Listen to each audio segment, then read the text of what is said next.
My name is Emily, and at 43 years old, I find myself navigating life's twists and turns alone. 2 years ago, my husband John, who was my age, was taken by a sudden heart attack. His absence left a void that seemed insurmountable. We had hoped for children, but fate had different plans, leaving us in a silent ache of unfulfilled dreams. Guilt often washed over me, knowing John's deep longing for fatherhood. Yet in his wisdom, he reassured me, our happiness doesn't depend on children. It's in cherishing each other, just the two of us. We held on to those words tightly, crafting moments of joy amidst our shared sorrow. But life's capriciousness had another chapter in store for me. In a cruel twist, just as we found solace in each other's company, I found myself grappling with the stark loneliness of his absence. In this unforgiving reality, circumstances led me to reside alone under the same roof as my late husband's mother, a woman with whom I frequently found myself at odds. Our living arrangement became the result of John's parents' divorce, with his father now a presence in our shared dwelling, a two-family abode offering the only solace in an otherwise strained situation. Yet, as time passed, my mother-in-law's visits grew more frequent, perhaps driven by a longing for her departed son. I couldn't help but feel apprehensive. Her demeanor was often overbearing, punctuated by subtle jabs. "What exactly do you mean by that?" I would inquire, bracing for the inevitable sting of her words. "It's because he ended up with someone like you that John's no longer with us. You bear some responsibility," she would assert, her accusations as sharp as ever. Her reproaches were nothing new, but each time they cut deeper. "Are you seriously suggesting that I'm to blame?" I challenged, grappling with the weight of her accusations. "Perhaps he fell ill because you couldn't manage his diet properly. I suspect your cooking was too rich. His weight gain after marriage speaks volumes," my mother-in-law asserted, her words like barbs aimed directly at my heart. While it was true that John had put on weight since our wedding day, he always praised my cooking and savored each meal with genuine delight. His kindness knew no bounds. Even if the food had been supper, he'd have eaten it without complaint. "If only you had been more vigilant about his health, this tragedy could have been avoided," she continued, her tone heavy with accusation. These words, delivered by my mother-in-law in the somber days before John's funeral 2 years ago, struck me like a thunderbolt. Blaming me for John's illness and passing was a cruel twist of fate, one that left me reeling with pain. Though I knew the accusations were unfounded, the constant repetition took a toll on my psyche, making an already difficult time nearly unbearable. For my mother-in-law, Joe must have been the center of her universe. The abrupt and untimely loss of her beloved son must have been excruciating. I could empathize with her struggle to contain her emotions. However, her attacks on me intensified with each passing day, a development I had sadly anticipated. "Because of you, my precious son is gone. Were you plotting to inherit his insurance money all along?" she accused, her words cutting like daggers. How many times must I deny such baseless accusations? "It's simply not true," I retorted, trying to maintain my composure. "You deliberately avoided having children just to claim his insurance money, didn't you? You're a devious woman," she spat venomously. As a couple, we longed for children and pursued every avenue, including medical assistance. But despite our efforts, we were unable to conceive. "The notion of profiting from insurance is ludicrous," I explained, my patience wearing thin. "Do you honestly believe I would fall for such a charade?" she scoffed, her disbelief palpable. "Each day without John is a torment for me. I can't pretend to be anything other than what I am," I replied, my voice tinged with sorrow. "Why do you utter such cruelty? It would have been better if you had never been part of our lives. Why did Joe have to endure this? Your words are unbearable. I can't bear the thought of never seeing my son again," she lamented, her anguish pouring out in waves. "What would John think if he heard you now? Pointing fingers won't bring him back. Joe was a remarkable and hardworking son. His loss is incomprehensible. It would have been easier if you were here. There's a line you don't cross. Some things are better left unsaid." Oh, I'm just talking to myself, voicing thoughts that have been haunting me. "It's nothing you need to concern yourself with. What's your ultimate point? Leave? And why should I leave? Your presence is suffocating. I won't demand it today, but please vacate this house at the earliest. Since John's passing, ownership rightfully belongs to me. After John's passing, you've probably got your eye on the insurance money and the house, haven't you?" she accused, her tone heavy with suspicion. You're making wild assumptions. I wasn't even aware of any insurance payout until after he passed. I defended myself, feeling the weight of her distrust bearing down on me.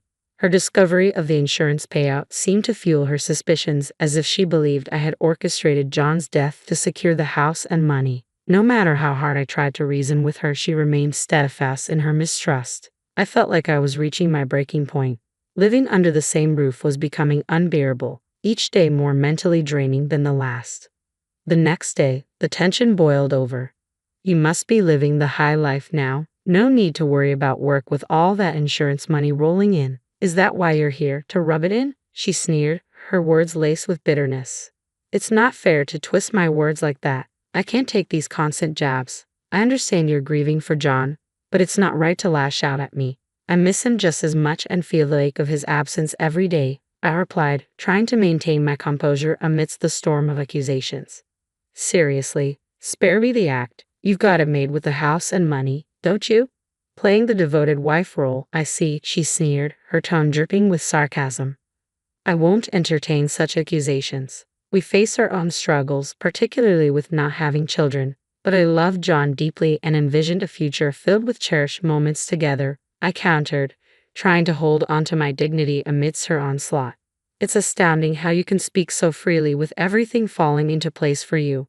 Must be nice having life handed to you on a silver platter, she retorted, her words cutting deep. That's a heartless thing to say. If I could trade the money and the house just to have John back, I'd do it without a second thought, I confess, my voice tinged with sorrow. Ah, so you're implying you don't need the insurance money then? She pressed, a hint of skepticism in her tone. Why would you even suggest such a thing? Just because I don't need it doesn't mean I'll refuse it. This money represents John's last gesture of love and concern for my future without him. I intend to honor that sentiment, I replied firmly, determined not to let her diminish the significance of John's final gift to me. You have no shame, she spat, her disdain evident in her tone. Feeling the strain of our cohabitation weighing heavily upon us both, I summoned the courage to broach a topic that had been weighing on my mind. Can we put an end to this arrangement? I proposed, hoping for a resolution to our ongoing conflict. What do you mean? She inquired, her tone wary. We argue every day, and it's taking a toll on both of us. I believe it's in our best interest to part ways, I explained, bracing myself for her response. That sounds like the most sensible option. Please make arrangements to vacate the premises soon, she replied, her words tinged with finality. It's you who should be leaving. This house belongs to me, I countered, feeling a surge of indignation. I can't believe you're trying to evict me. You're even more heartless than I thought. The house is too large for me alone. I'm contemplating selling it and settling elsewhere. Besides, properties in this area fetch a good price, I declared, determined to assert my own interests in the face of her hostility. Seems like every conversation with you circles back to money. How much is enough for you? If you're considering selling, why not just hand the house over to me? It'll be too much for you to manage alone, and the expenses, like property taxes, could become overwhelming. I could help you find a more suitable living situation, like an apartment. Are you suggesting I pay rent to stay in my own home? If selling is your plan, then consider handing it over to me. Renting an apartment would likely be more economical than maintaining this entire house. I can't commit to monthly rent payments, but I'm willing to contribute towards it. If that's the arrangement, so be it. I'm relieved to finally break free from living under the same roof with you. I always feared it would come to this. Just promise me you'll provide financial support. Agreed. Let's start the search for an apartment soon. So, we made the decision to go our separate ways.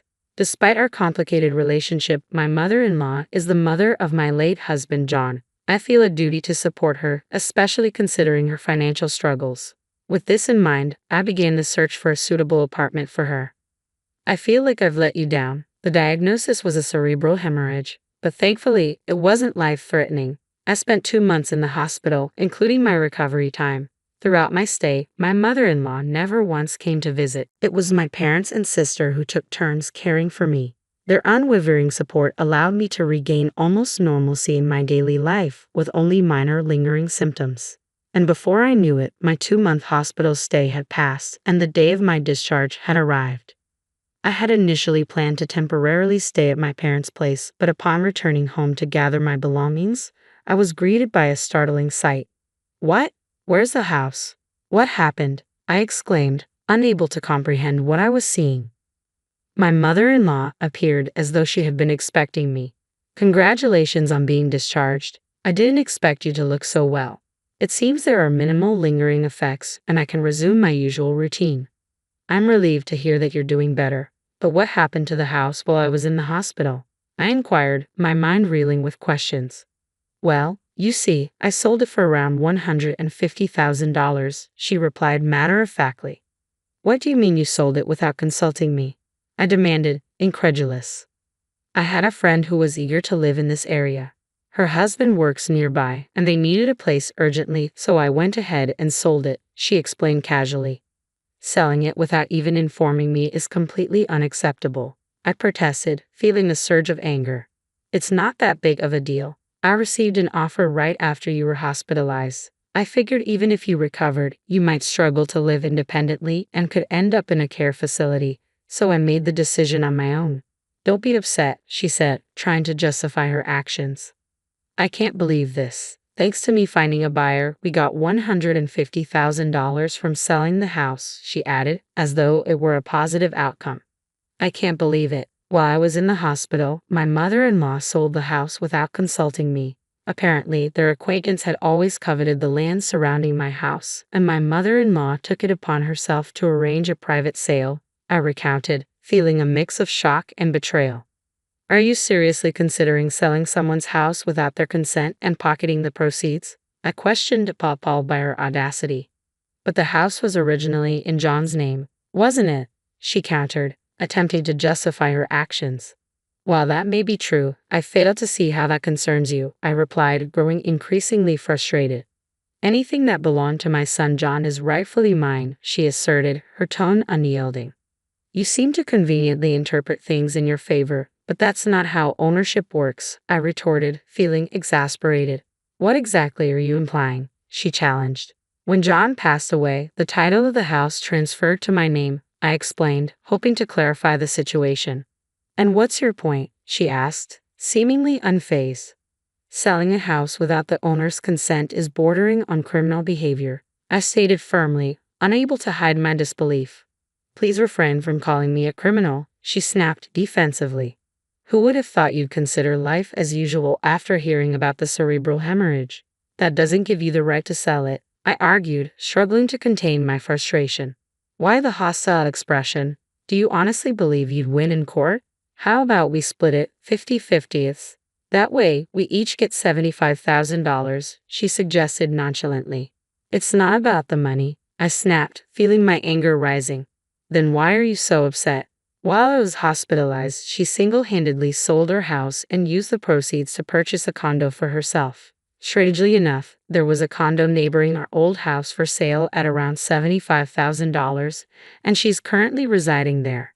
To top it off, she relocated my belongings to her new place. It seems that during those 2 months of my hospitalization, she doubted the severity of my condition and took it upon herself to make significant decisions. It was time to confront the self-centered woman with the truth. The house is no longer in my name, I revealed, my voice tinged with resignation.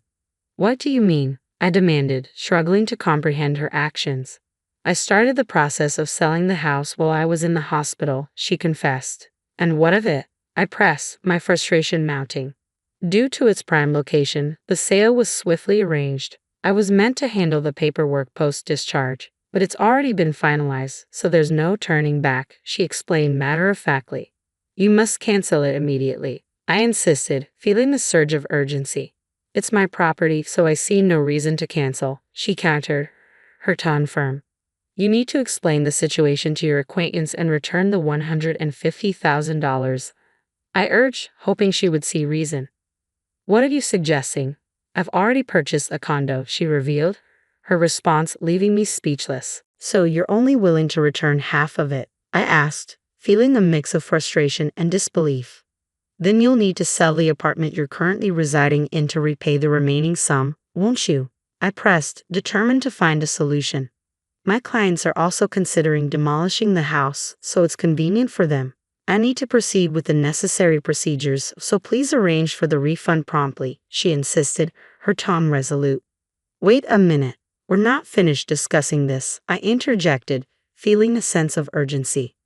I'm considering returning to my parents' home, so I'd appreciate it if you could arrange to have my belongings sent there, I requested, hoping for some semblance of cooperation. Wait, I have a feeling today will be the last time we see each other. Please take care, she said, her words tinged with finality, leaving me with a sense of resignation. After that incident, I severed all ties with her. Later, I heard she apologized to the acquaintance she had sold the house to without my consent and reimbursed them. The total expenses, including demolition and inconvenience fees, amounted to roughly $170,000. Additionally, despite selling her apartment, its value had decreased since her purchase, leaving her with substantial debt. On the other hand, thanks to her actions, I saved on demolition costs and made a significant profit from selling my house. A new home was constructed on the land where John and I had once lived. Seeing the new house brought back memories of the happy times we shared, evoking both nostalgia and sadness. Despite my reservations, I decided to visit the site. To my surprise, someone I never wished to see again appeared. "Well, it's been some time, hasn't it?" she greeted me. "Why are you here, mother-in-law?" I asked, taken aback by her unexpected presence. "I'm heading to work," she replied casually. "You're going to work now?" I questioned, surprised by her response. "Yes," she affirmed. "So you've started working?" I inquired, puzzled by this newfound revelation. "I'm drowning in debt because of you," I accused. "How can you say that? I'm not responsible for your financial troubles," she retorted defensively.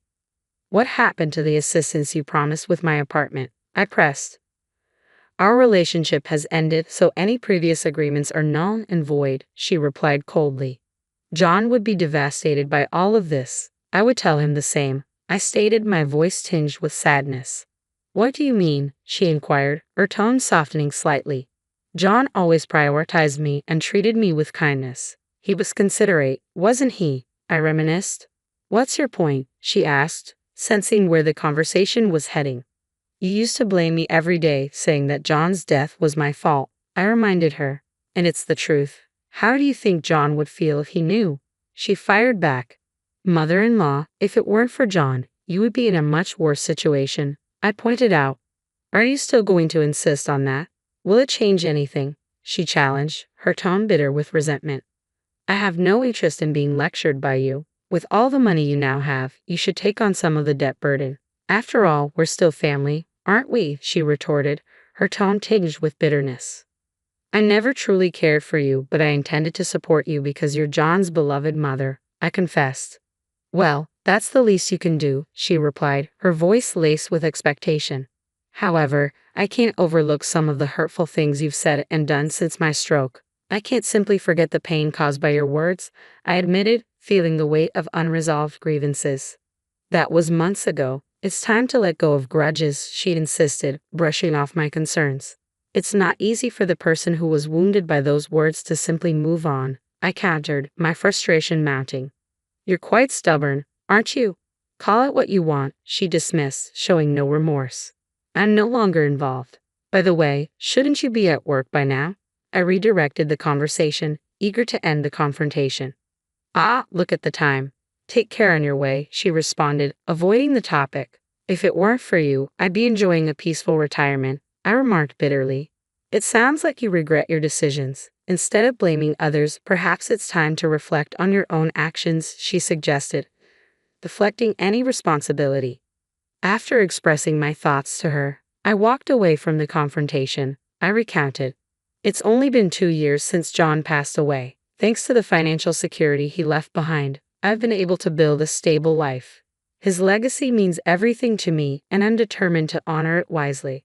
I've invested in an apartment close to my parents' home where I now reside alone.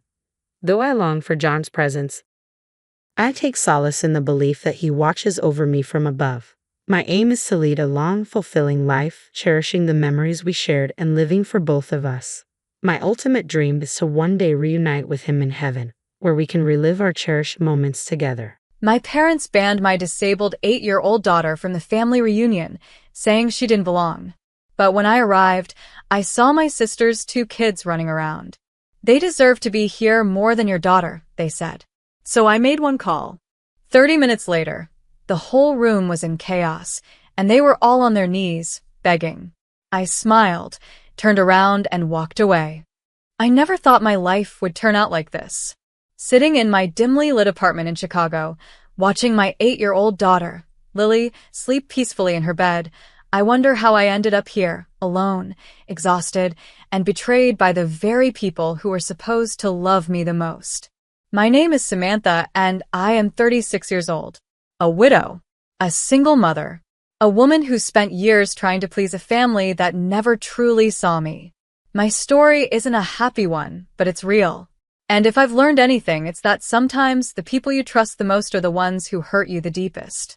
It all started nearly 2 years ago, the day my husband, Ethan, died in a car accident. I remember the phone call vividly. It was early in the morning, just before I left for work. My phone rang, and when I saw an unknown number, I almost ignored it. But something told me to pick up. "Is this Mrs. Carter?" the voice on the other end asked. I gripped the phone tighter. "Yes, who is this?" There was a pause. Then, the words that shattered my world. "I'm calling from St. Joseph's Hospital. Your husband was involved in a severe car accident. I'm sorry, but he didn't make it." I don't remember much after that. Just the feeling of my legs giving out beneath me, my hands trembling, my heart racing. My world ended in that moment, and nothing has been the same since.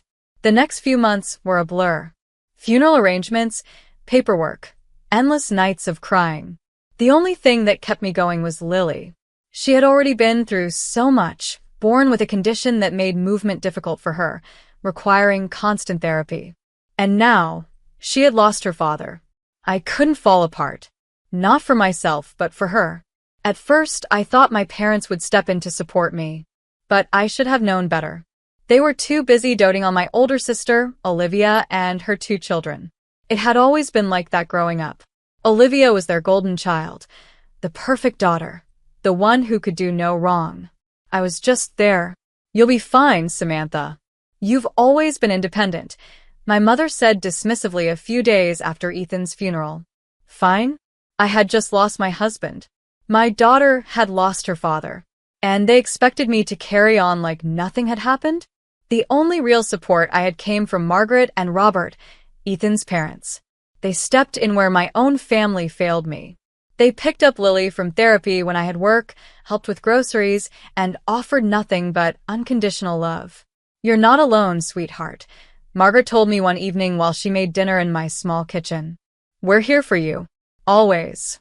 Her words warmed my heart, but they also highlighted a painful truth. Why did I feel more love from my in-laws than my own parents? Then came the money issue. After Ethan's death, I received a $200,000 insurance payout. It wasn't a fortune, but it was enough to secure Lily's future, pay for her medical treatments, and give us a little safety net. I wasn't reckless. I worked hard as a financial analyst, ensuring that every dollar was wisely spent. But my parents saw the money differently. To them, it wasn't about Lily's future. It was an opportunity. It started subtly. "You should help your family, Samantha," my mother hinted one evening over dinner at their house. "Olivia and Daniel are struggling. He's the only one working, and with 2 kids, well, it's hard." I knew where this was going. "I have my own child to worry about, Mom," I reminded her. "Lily's therapy costs are high. I need to think about her first." But they didn't care. Soon, it wasn't a suggestion anymore. It became an expectation. "We're family, Samantha, and family supports each other," my father said. "Olivia is sending us $1,000 every month. You should send $2,000. You can afford it." I froze. "Olivia is sending you $1,000? I asked, surprised. "Of course she is.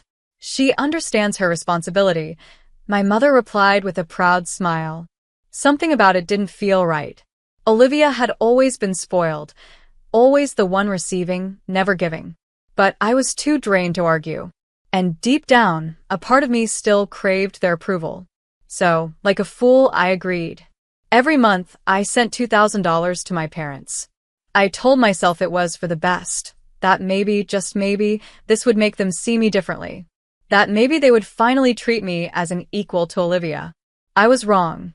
Months passed and nothing changed.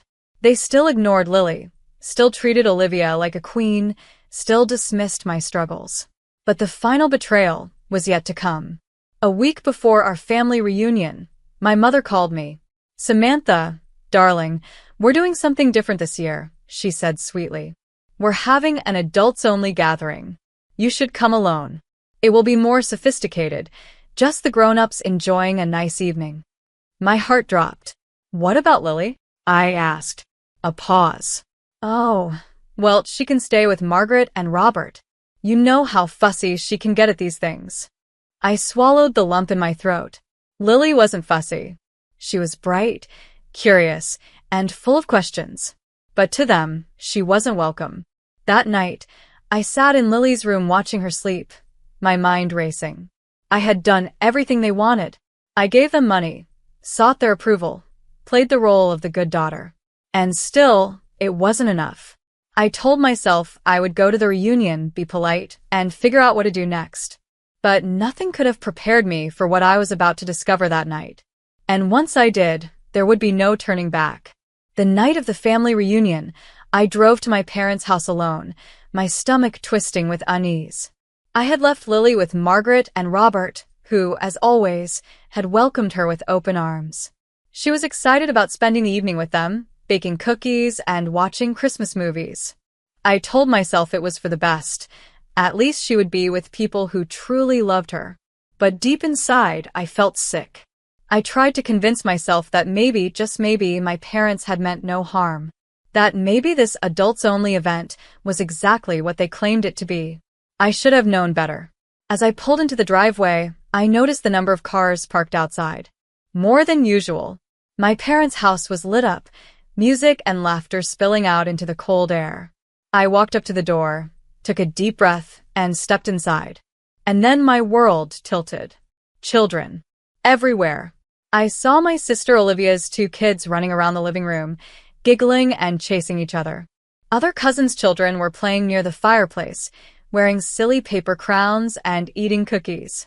The entire house was filled with the sound of family and joy, except my daughter was nowhere to be seen. Because Lily was the only one not invited. I stood there frozen, my heartbeat pounding in my ears. My mother spotted me from the dining room, her face lighting up in a false, practiced smile. "Oh, Samantha, you're here. Come in, sweetheart." I didn't move. I couldn't. I just stared at her, at my father, at Olivia, at every single person who had lied to me. Then my Aunt Linda approached, her brow furrowed. "Where's Lily? She's not sick, is she?" I felt my fingers tighten around my coat. "She wasn't invited," I said, my voice barely above a whisper. Aunt Linda blinked. "What? What do you mean?" I turned to face my mother. "That's what you told me, wasn't it? An adults-only party. No kids. So, why are Olivia's children here? Why are all of these children here?" The room fell into an eerie silence. Conversations died. All eyes turned toward my parents. Olivia fidgeted beside them, looking anywhere but at me. My mother sighed, setting down her wine glass as if I was being unreasonable. "Samantha, darling, you're making this into something bigger than it is. The other children, well, they know how to behave at formal gatherings." I laughed. A bitter, humorless sound. "They know how to behave," I repeated. "So, what exactly are you saying? That Lily doesn't? That my daughter, who is nothing but polite and curious, doesn't belong here?" "Samantha, please, let's not make a scene," my father said, his tone sharp, warning. I shook my head, feeling something inside me crack. I had spent years biting my tongue, years swallowing the pain of being treated like I was never good enough. But this was the final betrayal. And then, as if fate wanted to put an end to their lies, chaos erupted.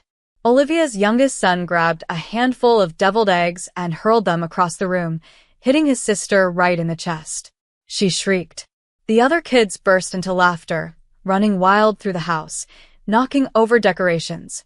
I turned to my mother, raising an eyebrow. "Oh yes, I see now. Such well-mannered children." Her face paled. She knew she had no excuse left. But it wasn't over. Not yet. I took a deep breath and spoke loud enough for the entire room to hear.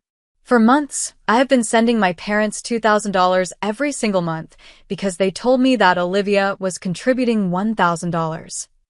I turned toward Olivia, whose face had gone ghost white. Isn't that right, Olivia? You've been helping them too, haven't you? She stammered, panicked. I meant to, but... You never sent them a single penny, did you? I cut her off. Gasps echoed through the room. Daniel, Olivia's husband, snapped his head toward her. Wait, what? What money? She opened her mouth, but no words came out. I turned to my parents. So let me get this straight. You manipulated me into thinking Olivia was contributing, just so I would send you more money? More gasps. My mother looked like she wanted the ground to swallow her.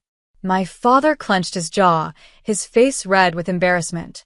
Daniel stood up abruptly, his voice filled with anger. Olivia, tell me this isn't true. You've been lying about sending money? Olivia shook her head furiously. They told me to say it. Mom and Dad said if Samantha thought I was helping too, she'd be more willing to send money. That was it. That was the moment everything shattered. I looked at my parents, the people who had raised me, the people who should have protected me, and all I saw was greed and shame. The room exploded with outrage. Relatives started whispering. Some openly expressed their disgust. Aunt Linda folded her arms, glaring at my mother.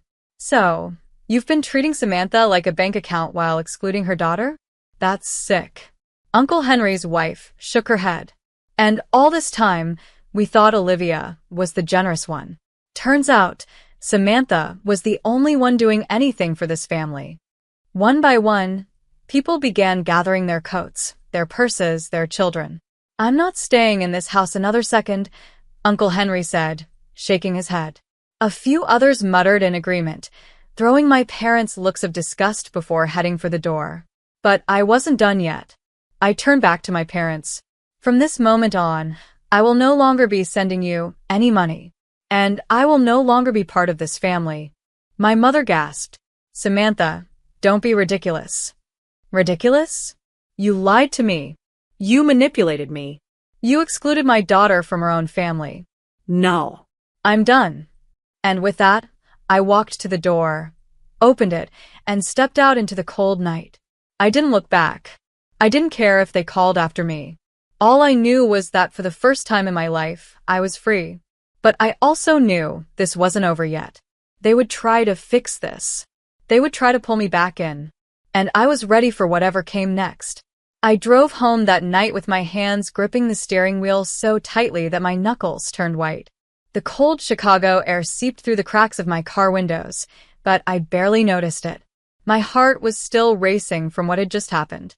The betrayal, the lies, the way my own family had used me like an ATM while casting my 8-year-old disabled daughter, Lily, aside like she was nothing.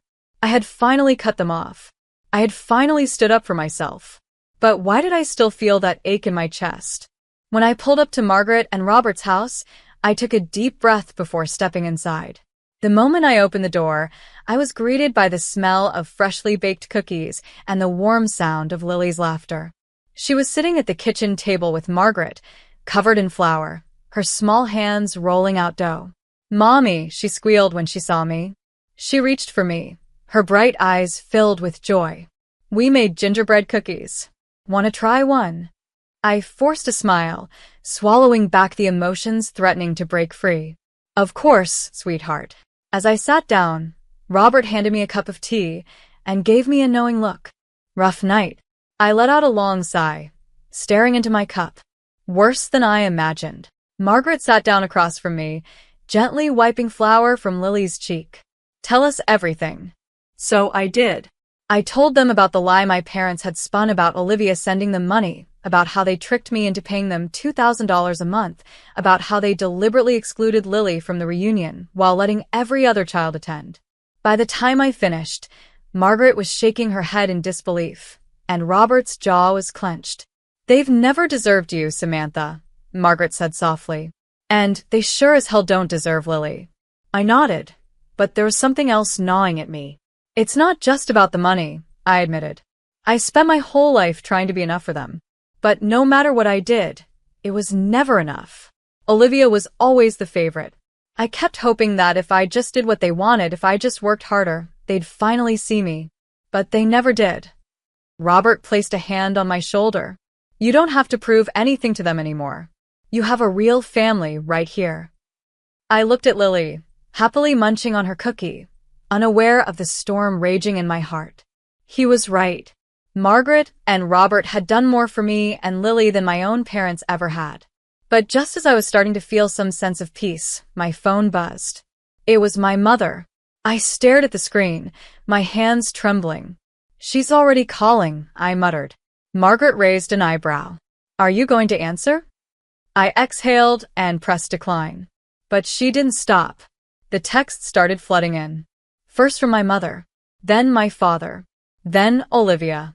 Each one trying to justify their actions. Mom, Samantha, let's be reasonable. You overreacted. We can talk about this. Dad, you humiliated us tonight. You embarrassed your family. That wasn't necessary. Olivia, you've always been so dramatic, Sam. You act like the victim when we're all struggling. Can't you just let it go? I clenched my jaw and shut my phone off. They don't get it, I whispered. Robert sighed. They never will. For the first time in my life, I stopped waiting for an apology that would never come. The next few days were quiet. Too quiet. I had expected my parents to keep calling, to keep trying to reel me back in. But suddenly, there was nothing. Then, exactly a week later, the silence broke. I was helping Lily with her math homework when the doorbell rang. I peered through the peephole and felt my stomach twist. Mom and Dad, standing on my porch, holding a large, beautifully wrapped package. I hesitated for a moment before opening the door. But I didn't step aside. I stayed firmly in the doorway, blocking their entrance. Hello, Samantha, Mom said, her voice too sweet, too forced. We wanted to talk. Dad held out the gift. It's for Lily. We thought she'd like it. I didn't take it. Instead, I crossed my arms. What do you want? My mother let out a dramatic sigh. We know we made mistakes, sweetheart. We didn't handle things well. But we're still family. We love you. I scoffed. You love me? You love Lily? Funny, because a week ago, you didn't think she was good enough to be at your reunion. My father shifted uncomfortably. It wasn't like that, Samantha. I gave them a sharp look. Then explain it to me. They exchanged glances, but neither of them had an answer. You told me Olivia was sending you $1,000 a month. I continued, my voice steady but firm. That was a lie. You manipulated me into sending you money while she gave you nothing. And even after everything I've done for you, you still treated Lily like she didn't matter. Mom's eyes welled up with tears, but I knew they weren't real. She had always been good at crying when it suited her. Samantha, we were wrong. We see that now. But let's put the past behind us. I stared at her, then at Dad. Are you sorry because you realize you hurt me? Or are you sorry because the whole family turned their backs on you? Silence. I already knew the answer. I stepped back, gripping the edge of the door. I don't believe you. And I don't trust you. Not anymore. Mom gasped. Samantha, don't do this. But I was done. I shook my head. No. Family doesn't manipulate each other. Family doesn't treat one child like they're disposable while worshiping the other. What you did, that's not family. Dad looked away, defeated. Mom still stood there, looking desperate. Please, she whispered. I closed the door. And this time I didn't feel guilty. As I turned around, I saw Lily standing in the hallway, watching me. Are you okay, Mommy? She asked softly. I smiled, pulling her into a hug. I am now, baby. And for the first time in my life, I felt free. The days after my parents showed up at my door were quiet. Too quiet. The calls stopped. The messages stopped.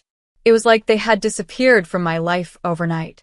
I knew it wasn't because they had suddenly realized their mistakes or felt remorse for what they had done. No, it was because they had lost their power over me. They knew I wasn't going to cave this time. And without the control they once had, without my money, they had nothing left to say. I expected to feel empty.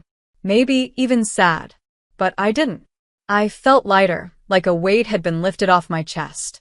Lily and I settled into a peaceful routine.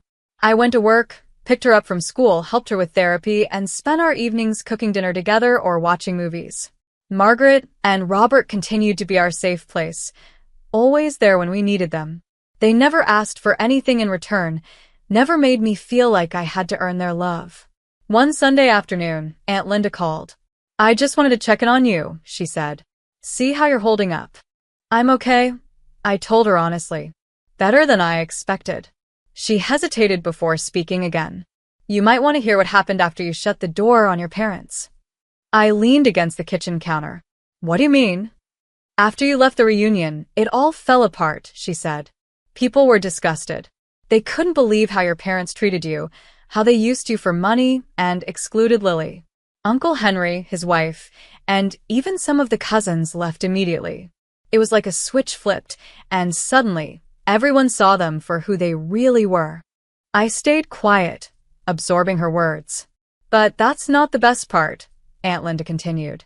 "Daniel packed up the kids that night and took them to his parents' house. He was furious when he found out Olivia had been lying about sending money.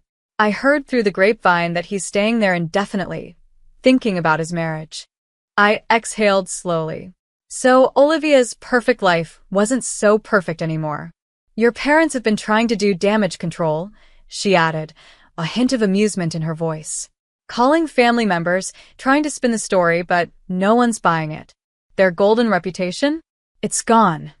I closed my eyes, feeling a strange mix of relief and finality. It wasn't that I wanted revenge. It wasn't about making them suffer. I just wanted the truth to come out. I wanted people to finally see what I had lived through my entire life. When I hung up, I looked at Lily, who was sitting at the kitchen table, doodling on a piece of paper. "What are you drawing, sweetheart?" I asked, walking over. She beamed up at me, holding up her picture. "Our family." I looked at the drawing. It was a simple sketch, me, Lily, Margaret, Robert, Aunt Linda, and Uncle Henry. All of us standing together, smiling. No mom, no dad, no Olivia. Tears stung my eyes, but they weren't from sadness. They were from realization. Lily had drawn the only people who had ever truly been there for us. I kneeled beside her and kissed the top of her head. "It's beautiful, baby." "Mommy," she asked, tilting her head, "are Grandma and Grandpa ever going to come back?" I didn't know how to explain it to an 8-year-old. That sometimes family isn't who you're born to, but who you choose. That sometimes people who are supposed to love you unconditionally will let you down. But I did know one thing. "We don't need them to, sweetheart," I said, tucking a strand of hair behind her ear. "We have everything we need right here." She grinned and went back to coloring. And I watched her, feeling something I hadn't felt in years. Peace. For the first time in my life, I wasn't looking for my parents' approval. I wasn't hoping for their love. I wasn't waiting for them to change. I had my daughter. I had people who truly cared about us. And that was more than enough. The end. Do you really want this old house? It's a shame that after all the hard work and caregiving you have done, all you get is this old house. Despite inheriting a valuable house where I've lived for many years from my grandmother, my brother's wife laughed at it. It might be old, but it's a house filled with precious memories. However, she didn't seem to understand that.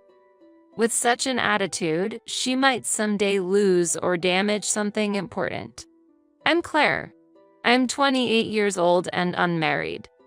Currently, I'm taking care of my grandmother, who is ill, while living in her house with my mother. I have a married brother, but since he found it difficult to support our grandmother, I took on the role. Although my mother is also around, she's old and finds caregiving difficult. So I'm the primary caregiver for my grandmother.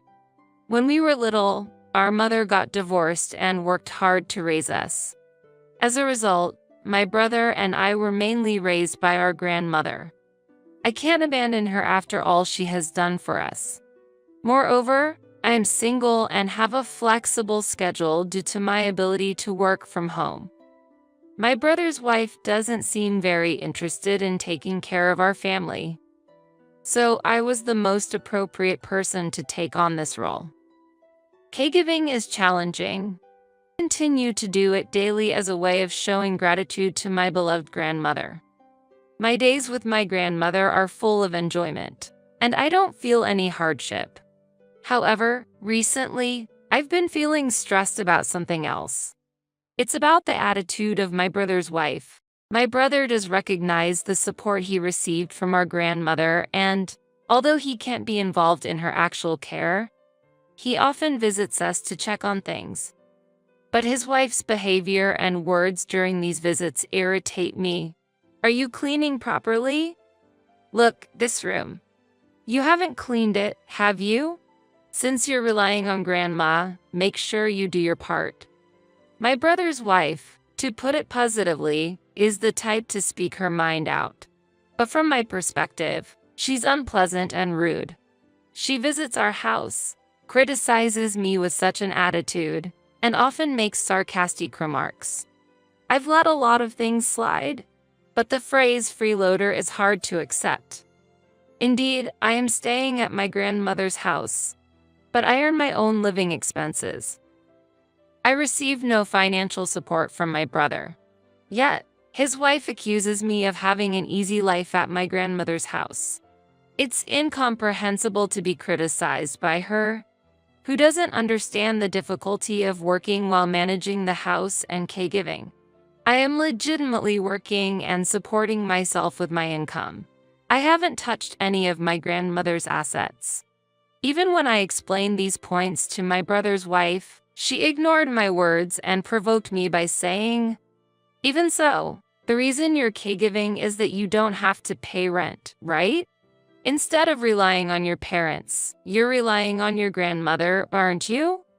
Stress was piling up from dealing with my brother's wife.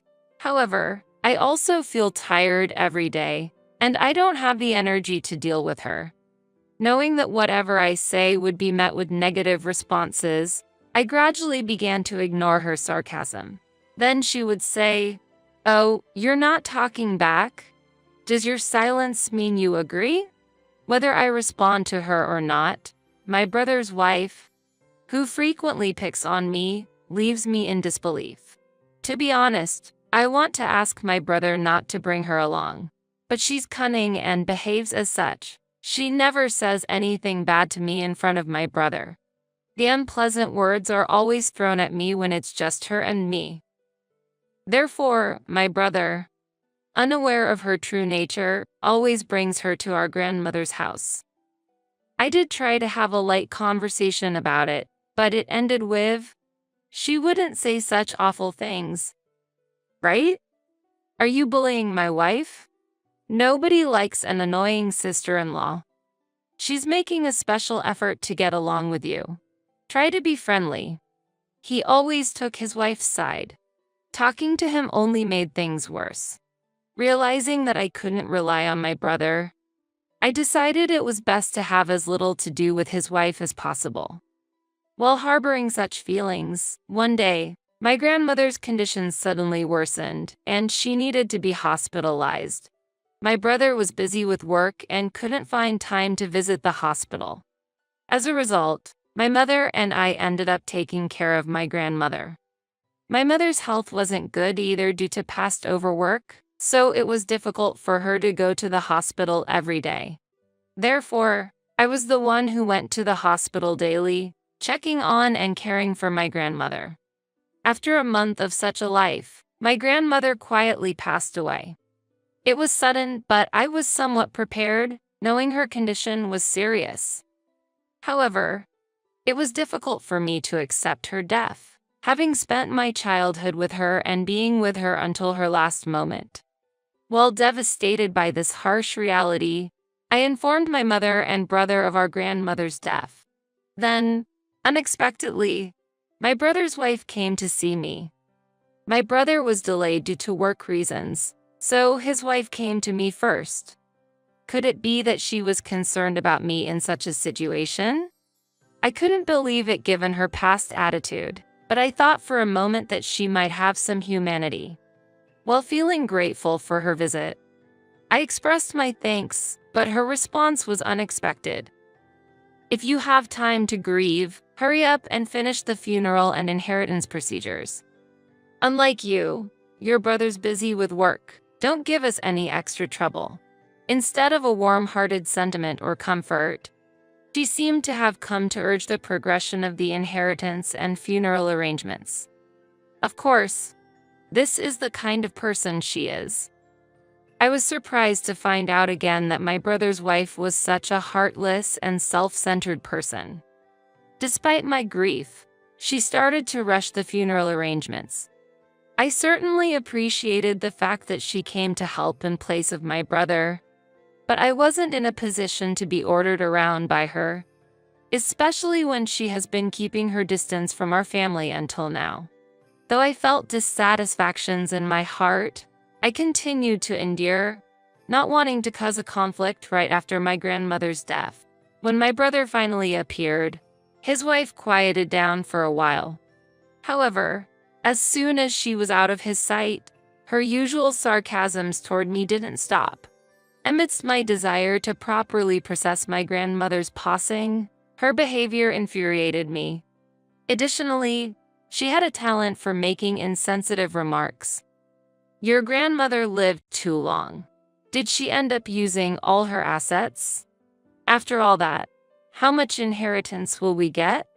Even before the funeral was over, she was already worried about money. My patience couldn't withstand this. "Is that what you would be thinking right after someone's death? Please stop it." I finally raised my voice, and she seemed a bit surprised too. Nevertheless, there's a difference between things that should be said and things that shouldn't. Normally, she would have retorted, but this time, she didn't respond and just left the scene. Later, perhaps realizing she had gone too far, she avoided interacting with me, and the funeral was completed peacefully.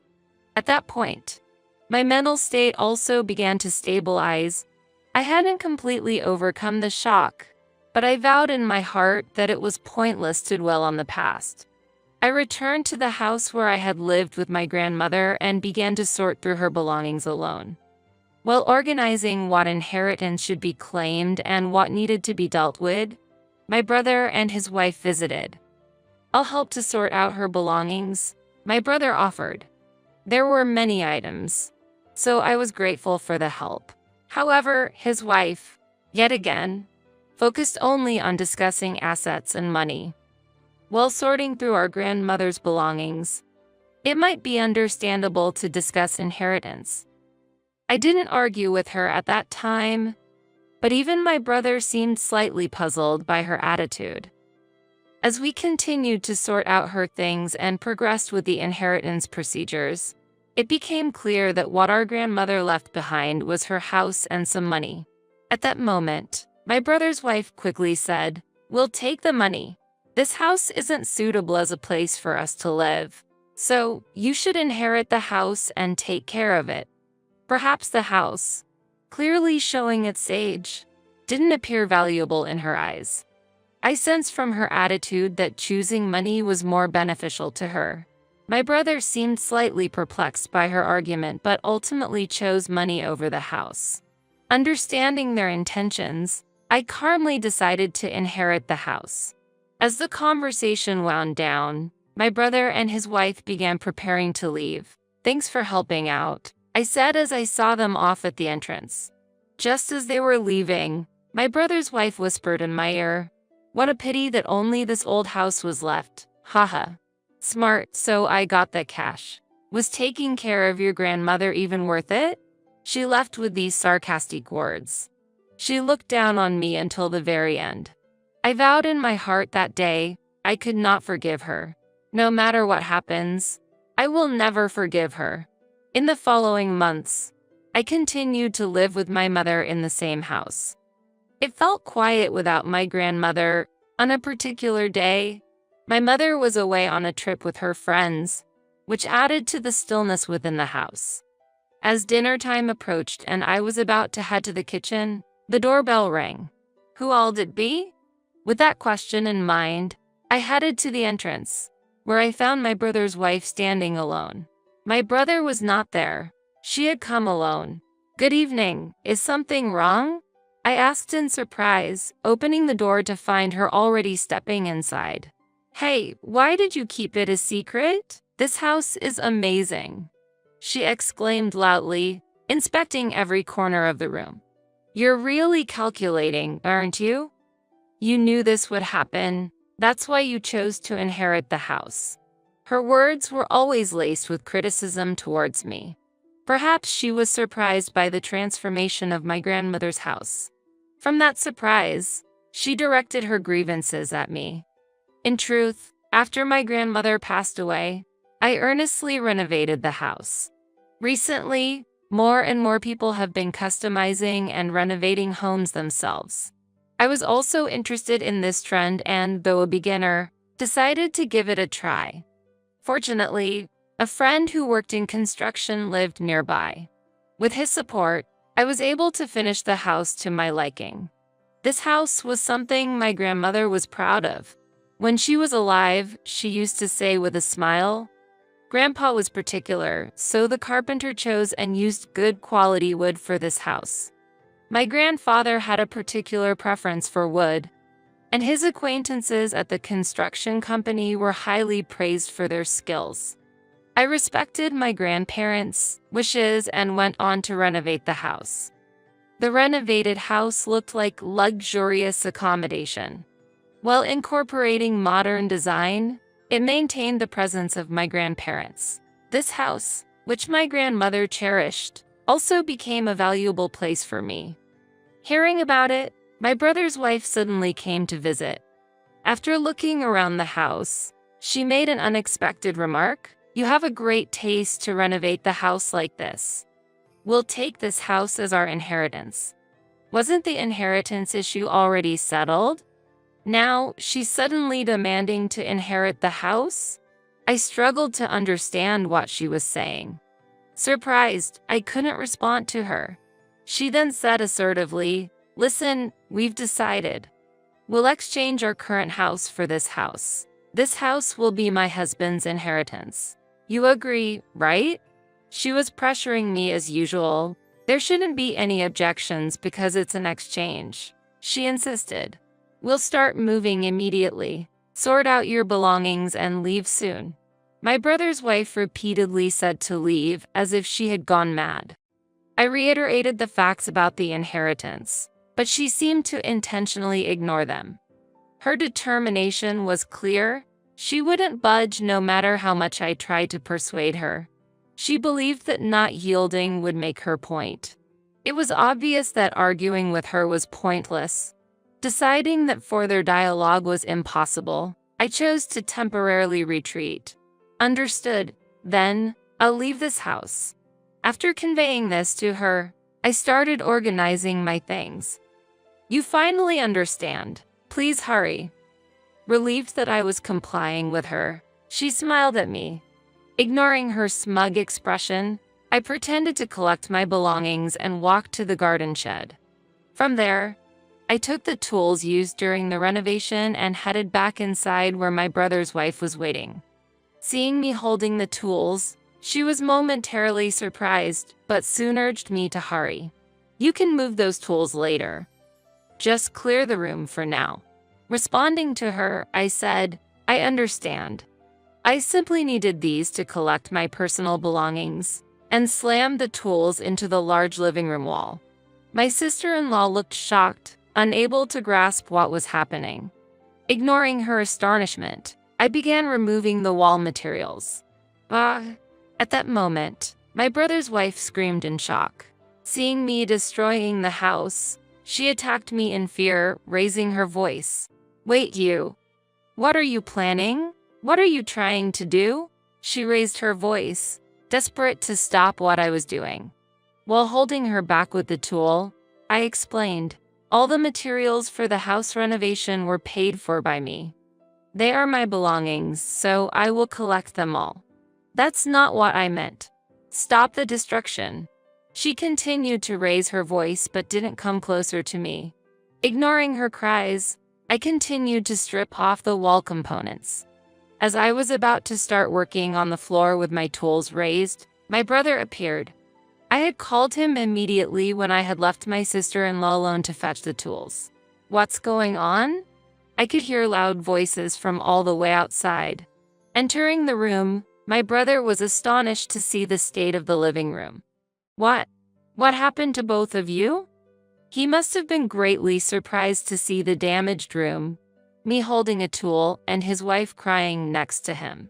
She then told him what had happened rapidly. "This person is dangerous." It was natural for him to feel suspicious of me under these circumstances. However, my sister-in-law was the reason I behaved like this. I calmly told my brother about how she suddenly came today and told me to leave the house. But I didn't expect the house to be renovated, so I can't accept the fact that it was inherited in a secretive way. That's unfair. Therefore, she should leave and we should live here. Hearing my words, she started to make incomprehensible comments in front of my brother. Listening to her contradictory comments, my brother fully supported me. We agreed that my sister would inherit the house, and we would receive money as an inheritance, right? Isn't the handling of this house my sister's right? My brother cornered his wife. As a result, she felt isolated and became emotional. And then she took an extreme stance. "Why aren't you taking my side? If you won't do that, then I will end our marriage." Indeed, there's no point in continuing a marriage with someone who doesn't accept their mistakes and refuses to apologize. My sister-in-law, trying to forcibly pull my brother to her side with the choice of divorce, was met with his agreement, and she was at a loss for words. From then on, my brother took control. What if my sister claims that the following is unfair? What if we used the inherited money for investments and the money we obtained increased? How would you respond if she accused us of being unfair? My brother posed such a question to his wife. There's no way I'd concede. We're the ones who invested it, and we haven't violated anything. My brother's wife emotionally responded to my brother's hypothetical scenario. Receiving her reaction, my brother spoke softly as if to guide her. "Do you really think so? But what you're arguing is the same thing. This residence is old, and my sister used her own funds to renovate it and increase its value. After inheriting it, she just changed it according to her own wishes. There's no issue." My brother said so and apologized to me. Sitting next to him, he appealed to his wife to apologize to me. Perhaps realizing her mistake through my brother's metaphor, she also apologized with tears in her eyes. "I'm sorry for causing such a commotion. Of course, there are many things I want to point out, but for now, I'll take care of her. I sincerely apologize." After that, my brother left the house quietly with his calmed-down wife. Though it was somewhat forceful, I was able to protect the house I had shared with my grandmother, and as I saw my brother and his wife, I spoke to my grandmother in heaven.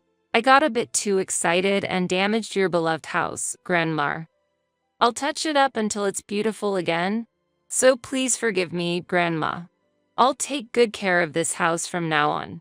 Thank you, my dear." It felt as if I received a reply from my grandmother. My grandmother's photo that was displayed in the house seemed to be smiling faintly. Eventually, my brother chose the path of divorce. It became clear that what I said about her past attitudes and words toward me were true, and it seemed he also judged it would be difficult to keep living together. She probably wouldn't change. My brother hinted with a smile that perhaps our grandmother had given him some advice. As for me, I rebuilt the damaged house with my own hands. The repair costs were claimed by my brother to take responsibility for his ex-wife's mistakes. Seeing the state of the house, a friend who works at a construction company teased, that was a bold move. In truth, the color of the living room walls was something I intended to renovate someday. I wasn't completely satisfied with it. Despite some difficulties, I am now content with the results. From now on, I hope to reflect on the past memories in this house and build new memories and experiences. My son, who earns a high income, and you, who spend every day without working, are not compatible. My son and I are planning to live here from now on, so please leave immediately. It happened on a day when my husband, who usually stays in his room, had gone out for a bit. Suddenly, the intercom at my house buzzed incessantly, and when I opened the door, my mother-in-law was standing there, looking excited. Taken aback by this sudden visit, I asked, "Hello, mother-in-law. What brings you here at this time?" "Before anything, answer the intercom immediately when it rings. Making me wait is quite rude, don't you think?" "I'm sorry, I was a bit tied up with work." "Work? It's hard to believe you do any real work at home. I bet you're just lazing around, aren't you?" "That's not true. I'm genuinely working. I don't want to hear excuses. You live a comfortable life here every day, yet benefit from my son's high salary. I think it's unfair. We intend to start a new life here, just my son and I. Could you find somewhere else to go?" She pulled out a piece of paper from an envelope she was holding and handed it to me with a smug smile. "Here, take a look." The paper read divorce papers. Moreover, my husband's section was already filled out. "Wait, are these divorce papers?" "Yes. He's also come to realize he can't be with you any longer. So, sign this and leave this place immediately." She looked incredibly proud of herself, perhaps relishing the shock she imagined I'd be in. But I wasn't as flustered as she thought. With a slight smile, I promptly signed the divorce papers. Inwardly, I couldn't help but chuckle at how much she misunderstood. She didn't know anything. "My name is Nancy. I work from home, hustling as a freelance writer and editor. I used to work for a publishing company, so I've leveraged that experience to maintain a stable income even now. While working at the publishing company, it wasn't uncommon to work late into the night or even on weekends. But the compensation was good, and thanks to my salary, bonuses, and copyright-related rewards from the publishing world, I managed to save a considerable amount. Thanks to that, despite the instability of freelancing, I've been able to live comfortably. I met my husband, Dylan, while working together at the publishing company. He was an aspiring writer, chasing his dreams, and I supported and resonated with his passion. Gradually, my feelings of appreciation turned into love, leading to our marriage. Initially, our married life was fulfilling as we supported each other's careers. Upon getting married, I started freelancing, switching to working from home. Until then, I believed both my husband and in-laws understood and appreciated my career and income. However, as time passed, it seemed their misunderstandings about my work grew. My in-laws held traditional values. In their generation, the concept of working from home wasn't common. They also perceived freelancing as unstable, especially compared to my husband's regular employment, and thus devalued my work. Additionally, Dylan began telling his parents how successful he had become as a renowned writer. Because of this, the cold attitude of my in-laws towards me intensified. Every time we met, they'd sarcastically say things like, "Oh, look, it's Nancy who doesn't seem to work much. What brings you here today? Looking for a job recommendation? Mother-in-law, if you're concerned about our living expenses, I apologize, but I'm earning well, so there's no need to worry." "Well, you sound quite confident. Maybe you should show more gratitude to Dylan. Without him, you'd be in trouble, wouldn't you?" My mother-in-law had old-fashioned values. In her generation, women typically managed the household while men worked outside. Thus, seeing me work from home, she likely assumed I was shirking housework. The story paints a picture of generational and cultural differences, misunderstandings, and challenges within a family. Mother-in-law, freelancing means that you can earn a good income even without going to an office and working from home. Nowadays, with technological advancements, we can work from anywhere, and my job falls into that category. However, my mother-in-law responded angrily, "All you do is talk back. You're such an unpleasant daughter-in-law. It just doesn't look natural for a young woman to be messing around with a computer at home all day. Lately, these kinds of conversations had been recurring, and I was honestly getting a bit tired of it. I swallowed down my retort, thinking, not this topic again. Inwardly, I thought, in reality, I'm the main breadwinner, and I handle most of the housework, but I didn't say it out loud. In the beginning, her occasional complaints only occurred when Dylan wasn't around, but recently, she's been saying them more openly, especially during family dinners at her house, which felt more like a session to criticize me than anything else. Despite being invited, only Dylan's portion of food would be on the table. There was no seat for me, making it very uncomfortable. Moreover, she seemed to badmouth me to other relatives, and I could hear whispered comments, which were very unpleasant. I was often taken aback by her and my father-in-law's attitudes, but Dylan's silence also irritated me. On top of that, they saw Dylan as a successful author and relied on him for money, often asking him to buy things. This was funded by the money I earned. Initially, it was a small amount, but lately, I noticed we were spending almost $2,000 monthly for his parents. I decided to tell Dylan, I want you to stop giving my earnings to your parents without asking me. But his response was colder than I expected. You're earning money while relaxing at home, right? It's easy money, so why not let my parents use a bit of it? Wait, Dylan, do you really think I'm just lounging around at home to earn my money?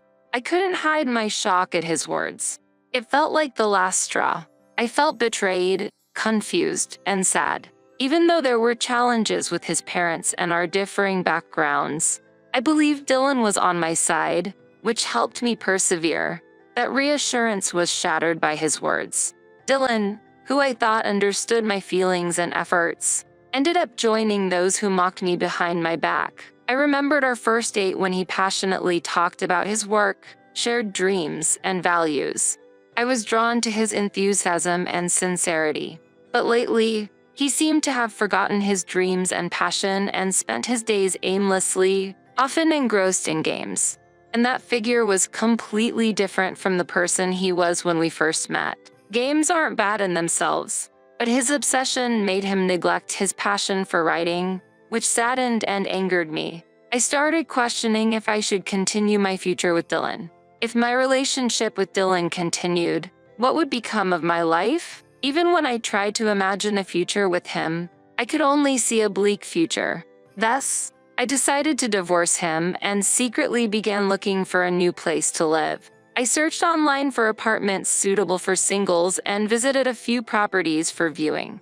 Focusing on apartments with a quiet living environment and strong security, I finally decided on one property. One day, while Dylan, who usually played games in his room, was out, my mother-in-law visited. Surprised by her sudden visit, I opened the door. Without waiting, she sat on the living room sofa and bluntly said, "Nancy, you should leave this place. What are you saying all of a sudden?" I was too shocked to respond. "Isn't it obvious? You're bad at housework, and even after Dylan became a popular author, you haven't changed. Above all, you can't even work properly. But I've told you many times that it's a misunderstanding, haven't I?" However, my mother-in-law interrupted me, smiling gently. "I plan to live here and support Dylan. Taking care of him is much better than looking after that noisy old lady." By noisy old lady, do you mean Dylan's grandmother? Yes, that woman who is technically my mother-in-law. Even though I've done so much for her, she always finds fault. She shows no gratitude, and I'm fed up. If I live here, I can take care of Dylan, and he can focus on his work without any hindrance. Isn't that wonderful? With that, she pulled out a piece of paper from the envelope she held. "So, would you please leave this house immediately?" As I listened to her words, I accepted the divorce papers she held out. They had been signed by Dylan. Did Dylan really sign this? A little while ago, I suggested to Dylan that it might be better for both of you to get a divorce. It seems he was fed up with you two because he signed it without hesitation, she said with a playful tone. Everything that followed happened so quickly. I took my pre-packed bags and promptly decided to move to a new apartment. During the move, I also managed to file the divorce papers, and a new life began. My new life was more smooth and comfortable than I had expected. My small apartment had only essential furniture and appliances, and its simplicity seemed to boost my focus. I was free from complications, and each day was calm and peaceful. I'd wake up to natural light streaming in through the window and the sound of birds chirping in the distance. I would get up whenever I wanted, eat breakfast, and plan my day. When I start working, I get so engrossed that time would fly by. It felt heavenly not having to worry about the gaze and expectations of Dylan and my parents-in-laws, and to be able to work at my own pace. One day, as I was engrossed in work at my desk, my smartphone vibrated. It was a call from Dylan. I hesitated but decided to answer. "Nancy, please come back right now." A desperate Dylan pleaded. "Why would you want me to come back all of a sudden?" To be honest, my parents found out I lied about being a popular author. I'm under immense pressure now. They're even talking about moving in, expecting to live off my earnings. So, please, can you come back? I see, but returning isn't that simple. You chose to sign the divorce papers, didn't you?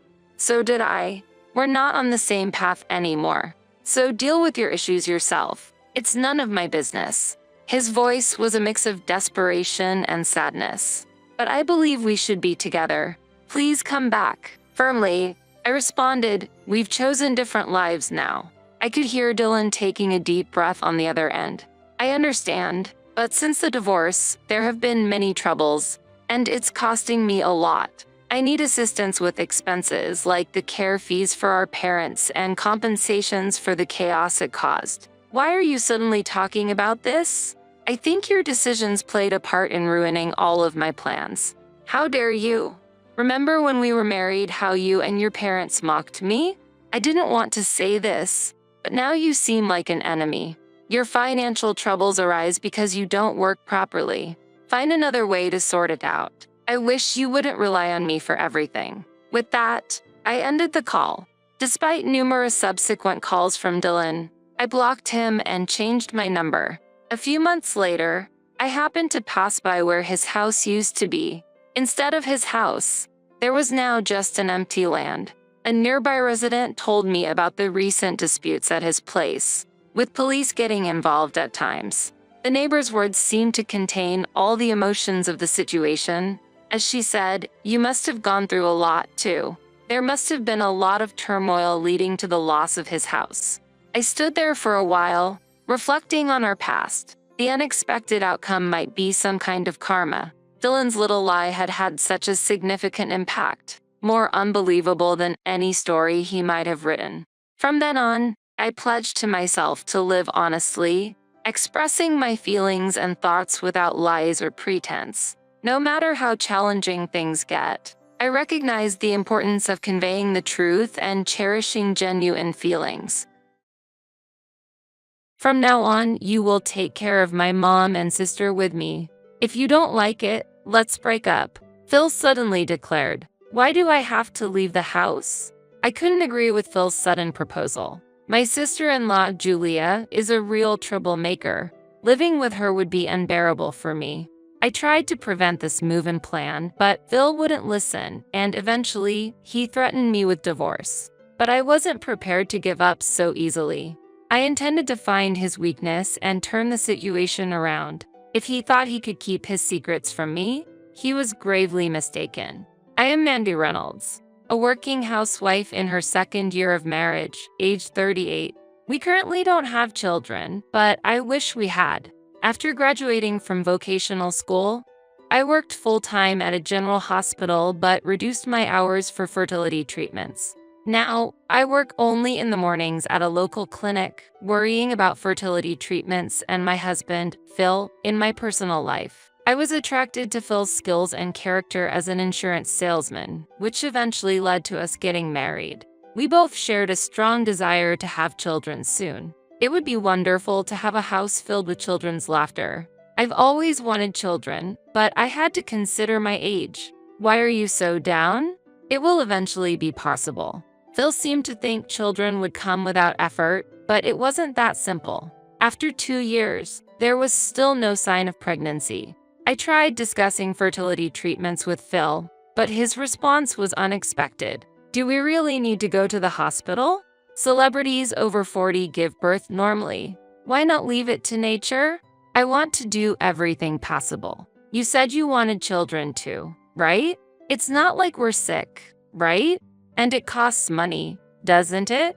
We'll be able to find out whether it's due to an illness or not. If you're worried about the money, I'll pay for it, okay? Is that all right? Phil wasn't fully convinced, but reluctantly agreed to my proposal to pay for the medical expenses myself. Thankfully, I received some support from my parents, which was a relief. However, the situation was tougher than expected, and attending regular appointments while working full-time was challenging. The doctor says I need to come in every 3 days. It's a bit tough with work, but you've been doing great, and you can afford the consultation fees with your income and help from your parents, right? It should be fine. Phil seemed okay as long as it wasn't a financial burden on him, but I was somewhat dissatisfied with his attitude. However, I believed that everything would change for the better once we had a child and encouraged myself. On a weekday when Phil was at work and I was off from my part-time job, I had some rare alone time. I suddenly received a call from an unknown number. It was from Julia, my sister-in-law. I was curious about why she changed her number. Did you change your number?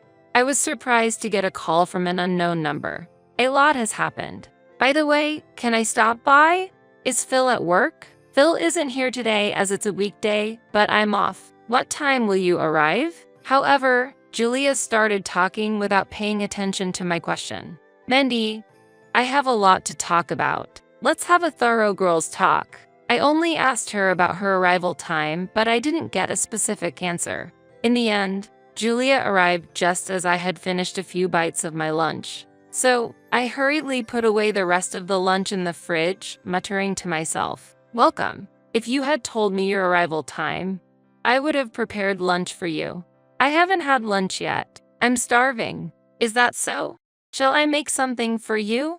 At that moment, Julia glanced at the kitchen shelf and waved her hand. What she was looking at was a pound cake from a department store, a gift we had received. A limited edition item that I was looking forward to keeping as a special reward for a special day. I don't want to eat a lot because I'll gain weight, but this cake is tempting. Let's just have this for lunch. Where is the knife? While searching the room for a cake knife, I felt a bit uncomfortable with Julia's insistence. I'll cut it. It's okay. It's cluttered with stuff, and I don't want you to look around too much. Don't worry about it. It's not like things will disappear. I'll cut a piece for you too. When Julia took the knife and started dividing the pound cake, I no longer had the energy to object. Julia placed a thick slice of cake in front of herself and a slice so thin it was almost transparent in front of me, then immediately started talking. Listen, recently my boyfriend has been a bit cold. Even when I say I want to meet him, he makes excuses about work or his daughter. Is that so? He has a daughter? I'm a woman too. Isn't it natural to feel lonely? It's only natural to want attention, right? Interrupting the conversation or getting into too much detail can lead to lingering issues, making it incredibly bothersome. In such cases, it's best to keep nodding with a bright smile. This is a social technique I learned through my job as a medical administrator, but I just couldn't turn a deaf ear to Julia's words. He promised he'd get a divorce from his current spouse if we had a child together. Oh, is that so? I felt something was off recently, so I went to the doctor and found out I'm pregnant. I'm so happy just thinking about when to tell him. When's the right moment, I wonder? I almost dropped her mug of coffee. You're pregnant. Wait, but he's married and has a child, and now you're pregnant? He doesn't find his daughter, who resembles his wife, appealing. He wants to live with me and a lovely child who will resemble me. I can't believe this. Then Julia puffed up her face and continued, I need to have a discussion with his current wife, and to do that it's important that I'm a kind woman with a generous heart, right? I was momentarily at a loss for words at Julia's reckless behavior and comments that could hurt a family. Please, just go home. Why? It's getting dark outside and he'll be coming to pick me up. Oh, I'm interested in that department store coffee in the cabinet. Please go. I just want some quiet time. Coming in like some kind of storm, and hearing about her affair and pregnancy was overwhelming. Why is my sister-in-law, who casually engages in affairs, blessed with a child, while I, who longs for one, visits hospitals and takes medication for it isn't? I didn't want to think that someone in my family could act so callously. Confusion clouded my mind, unable to grasp the situation. About a week after Julia's sudden visit and shocking revelation, Phil came home unusually early from work. Oh, home on time today? It's rare since you often come back late. As I spoke, Phil roughly set down his bag and approached me.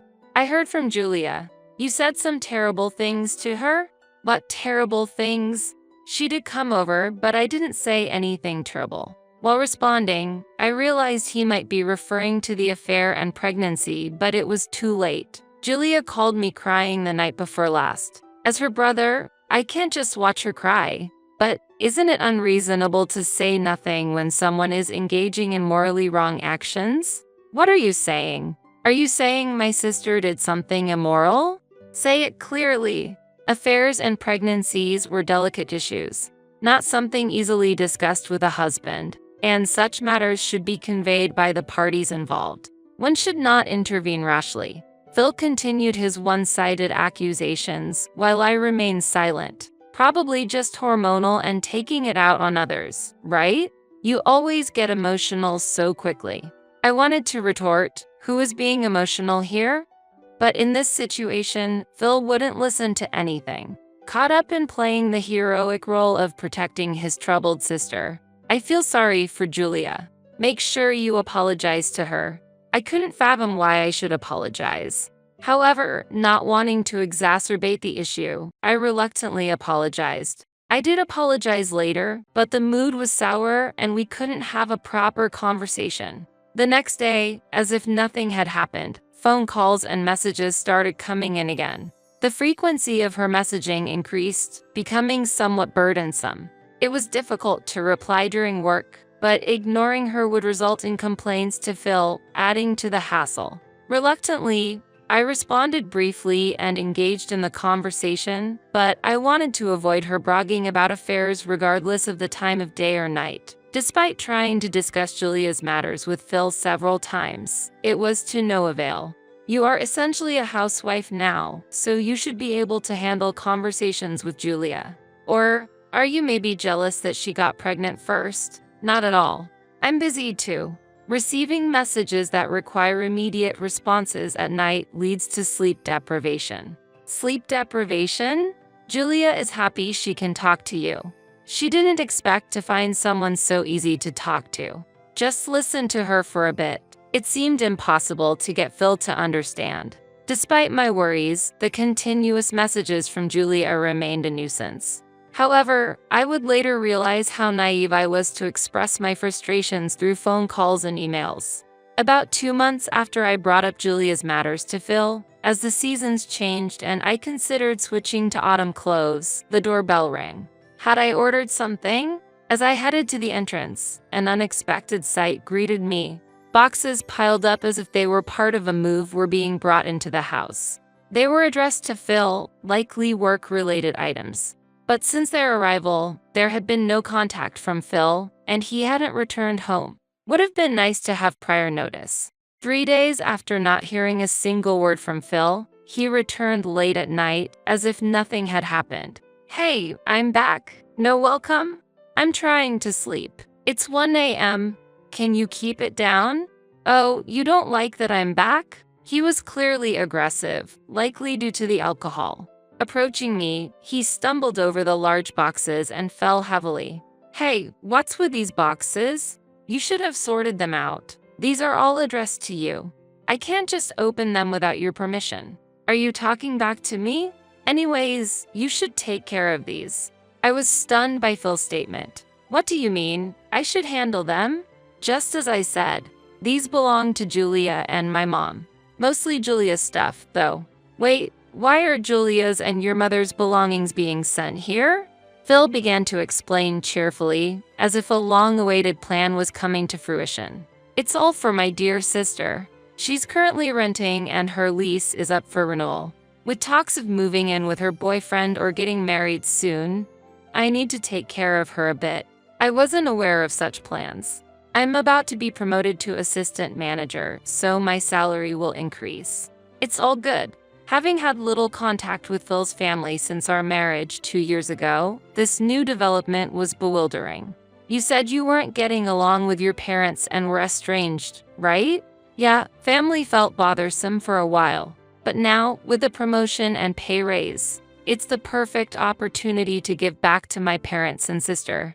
Are you really okay with suddenly living together? We'll manage. Besides, there's a spare room.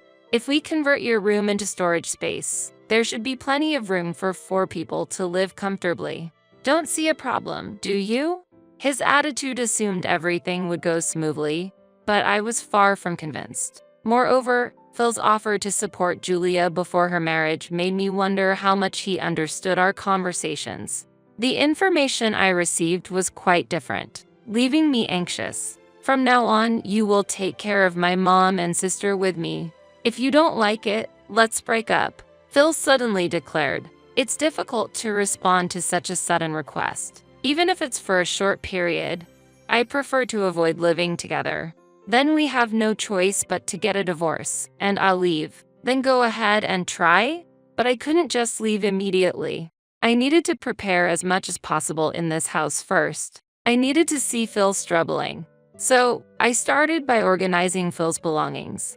I've always doubted his sincerity. Sometimes he came home late at night smelling of woman's perfume, and suspicious cards were frequently found in his pockets. He seemed like a fool if he believed I hadn't noticed with such clear evidence. When I checked the computer we share, I found that Phil had left his account logged in.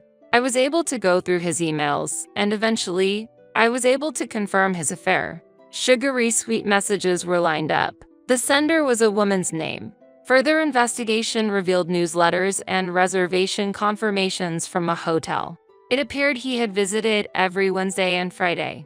He always said he would be late due to drinking parties with juniors on Wednesdays and with bosses or clients on Fridays. But now I knew the real reason behind it. I knew the name of the hotel, so if I followed him, I thought I would be able to get photographic evidence. However, I was an amateur and wanted to avoid getting caught.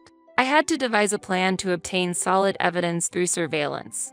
Julia planned to visit in 4 days, but by then, I was determined to investigate Phil's infidelity and monitor Julia's behavior.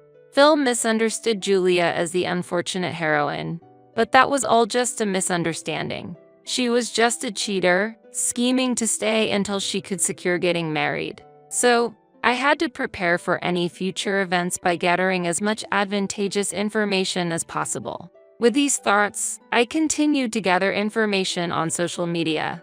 I clicked on a profile that was likely Julia's in the Connections with Friends section. The photos were heavily edited, changing the shape of her face and the size of her eyes, but it was undoubtedly Julia. After examining the photos and posts uploaded on Julia's page, I came across something I didn't want to be true. I can't believe this. The images Julia uploaded were hints to her relationship, and a specific item belonging to a man caught my eyes. Although his face wasn't clear, the item reminded me of the husband of a close friend from high school. I was close enough to them to have given a speech at their wedding. I remembered his unique taste from my visits to their house when I was still single. For example, a keychain of a shark's bone he shared with his wife, or wallets and ties with unique designs that reflected his preferences. Anyone who knew him could identify him from these items in the photos. I was not sure if my best friend from high school was aware of this situation, but she likely didn't know. Feeling doubtful yet believing my friend is likely unaware, I decide to share just the SNS information with her, leaving it to her discretion whether to confront his infidelity or not. There was also someone else I needed to talk to. It's been a while, Mother. I heard that you'll be staying with us from the day after tomorrow. Phil mentioned it. However, I have something to discuss with you before that. What a coincidence. I was also planning to let you know something before coming over the day after tomorrow. It seemed my mother-in-law also had something she wanted to share with me. In that case, it's time to reveal everything. I'll be frank. I'm considering getting a divorce due to Phil's affair. I'm still here, but once I finish organizing my belongings, I plan to leave. I suspected as much. Phil suddenly started to be kind to me, which was unusual. Do you have evidence? It was understandable that my mother-in-law wanted to see evidence. If her son was committing adultery and that was the reason for the breakup, naturally, she would want to see the evidence. Please look at this. I found it on the computer we share. The exchange of emails and photos prove everything. I see. Is this all the evidence you have? While flipping through the printed emails, my mother-in-law asked a heavy question. Her gaze was suffocating. This is all I have for now. When I confront Phil, I want to have solid evidence, but it's not perfect yet. Well, considering his character, excuses and lies are expected. Please use this and hire a detective. She slowly took something out of her bag, revealing a bank book and a card. What are these funds? It's part of my husband's assets. He had an affair in the past, so I despise infidelity and affairs. Isn't this the perfect opportunity to teach him a lesson? While saying this, my mother-in-law smirked secretly. I had hardly spoken to her before and found her a bit intimidating, but I never expected her to be this supportive. Use these funds to make him take full responsibility. I highly appreciate that a capable woman like you married my irresponsible son, so don't hesitate to rely on it. With my mother-in-law's support, I hired a detective specializing in tracking infidelity and obtained solid evidence. Deciding when to confront Phil with it required carefully thinking things through. 2 weeks after my mother-in-law and Julia started living with us, I was ready to begin my new life. During a holiday, a letter addressed to Julia was forwarded to our house, triggering an unexpected revelation. What?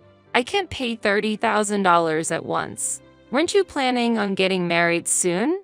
What happened? It's from his wife, demanding compensation. Phil immediately stood up, snatched the document from Julia, and exclaimed, "What's this? A woman's name as the sender?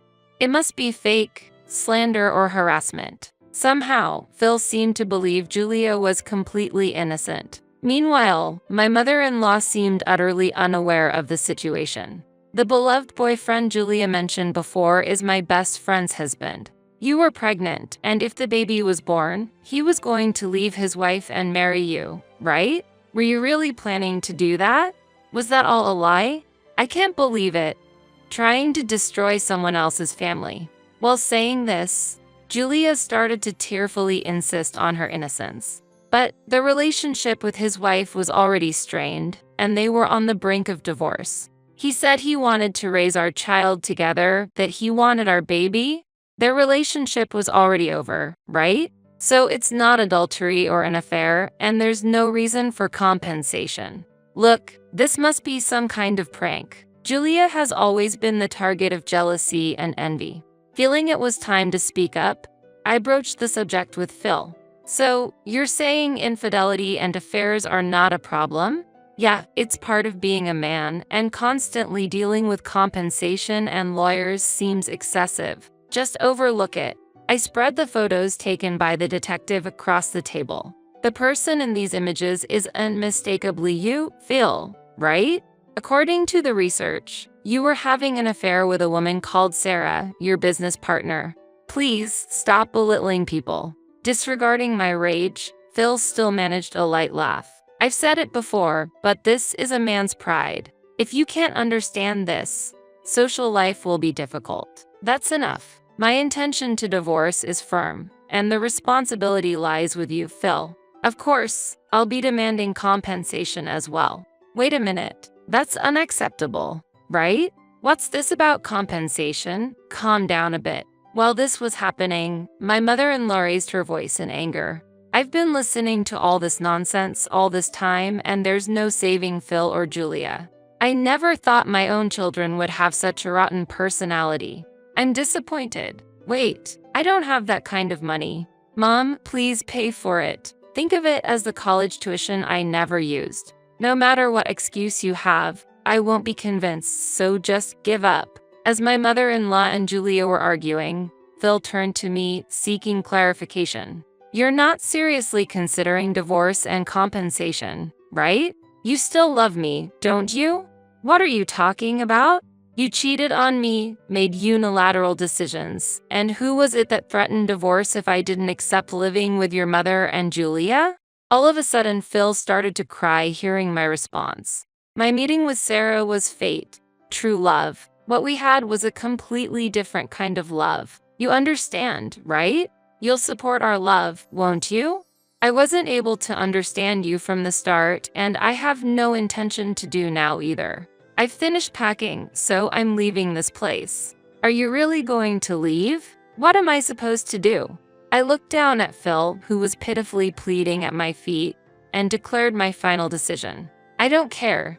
You'll be getting the divorce papers and documents about the compensation, so deal with them. Thanks to involving a lawyer, our divorce proceeded smoothly. An agreement was reached to ensure the payment of compensation.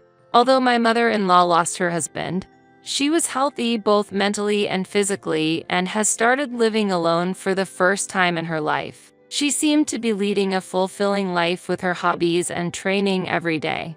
As for Julia, it seems her affair and pregnancy became widely known. People's gossip was inevitable, and eventually it became a well-known fact. She was fired from her temporary job, and with the rumors about her affair spreading, it became difficult for her to find employment anywhere else. Moreover, Julia's affair partner ultimately chose to make up with his wife, my close friend, leaving Julia completely abandoned. One day, Julia, driven by anger, confronted me. You revealed his and my secret to his wife, didn't you?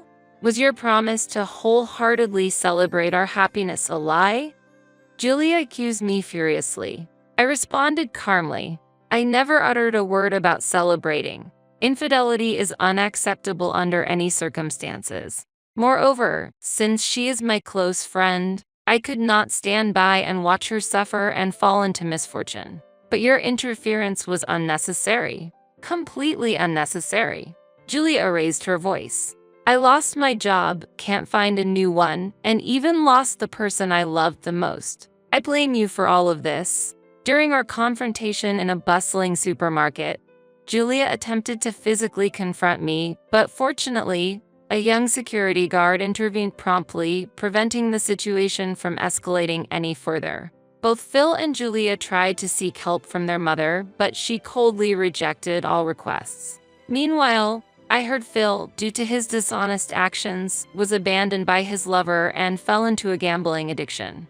As a result, he was late in paying the compensation, so I decided to request his employer to garnish his wages. The rumor of the divorce caused by the compensation issue spread like wildfire throughout Phil's workplace, becoming a serious issue that could not be overlooked. Despite being a top sales performer respected by many colleagues, his personal actions were scrutinized, leading to his transfer to a department often referred to as the sideline room, where employees merely bide their time without meaningful work. After the divorce, I embraced my newfound freedom, fully enjoying my personal time. Although I once deeply desired to have children and build a happy family with Phil, that now seemed like a distant memory, and I decided to prioritize my financial independence.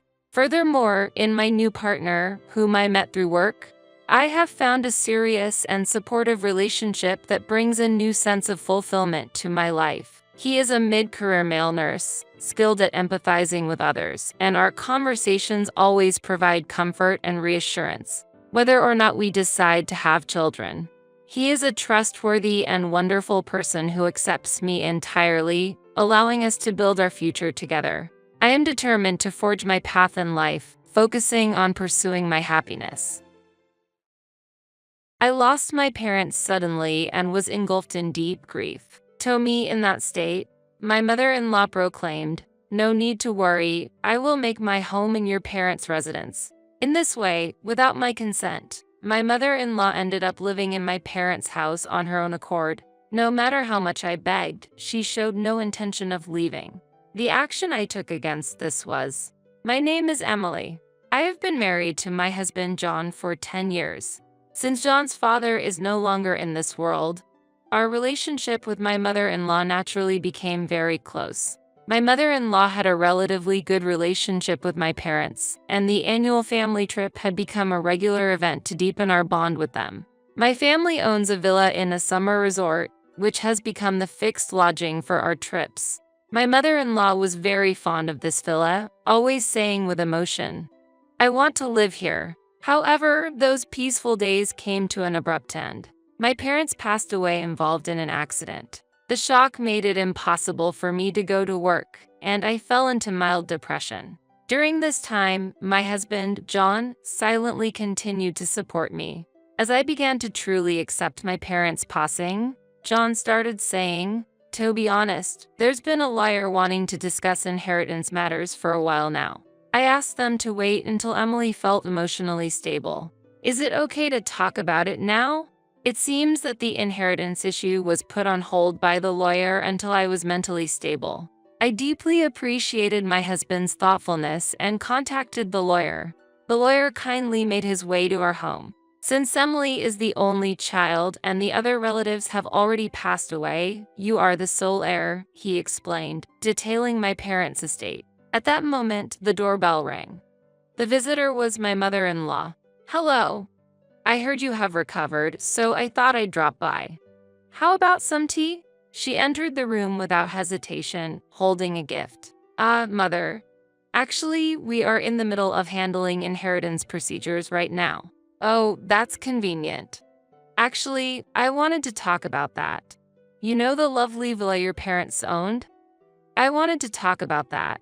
In front of the lawyer, she boldly stated this. Shocked and taken aback, both the lawyer and I responded, "Excuse me, what are you saying? You don't have any inheritance rights, do you?" "I'm well aware of that. You are the only heir, right? So, all that property belongs to you?" "Yes, the lawyer was just explaining that to me. But since you married into our family, what's yours is mine as well, right?" "No, that's not right." Following this exchange, the lawyer intervened and explained to the mother-in-law that you have no inheritance rights, and she reluctantly left. After my mother-in-law left, we resumed our conversation about the inheritance. At that time, the lawyer handed me a letter from my parents. The letter read as follows. "We do not know how long our lives will last, but it's certain that Emily will outlive us. The villa we bought is meant to serve as an investment to support Emily when she finds herself alone. Once we're gone, do not hesitate to let go of the villa. Use the funds obtained to realize Emily's wishes." Despite the sudden news of my parents' passing, it seemed they had prepared this letter in advance for such an eventuality and entrusted it to the lawyer. My dream, as mentioned in the letter, was to start my own cafe. John had always supported this dream, and I had been gaining knowledge about cafe management while working. However, gathering the necessary funds was difficult, and there were times when I nearly gave up on my dream. Yet, my parents never forgot about it. John quietly encouraged me, tours held back, realizing your dream was your parents' greatest hope. "Let's sell the villa." "Yes, I'll do that." Letting go of the villa filled with memories was hard, but John's encouragement helped me to resolve to move forward. After the inheritance procedures went smoothly, about a month had passed and we had returned to our peaceful daily lives. That's when I realized we hadn't contacted my mother-in-law since that day.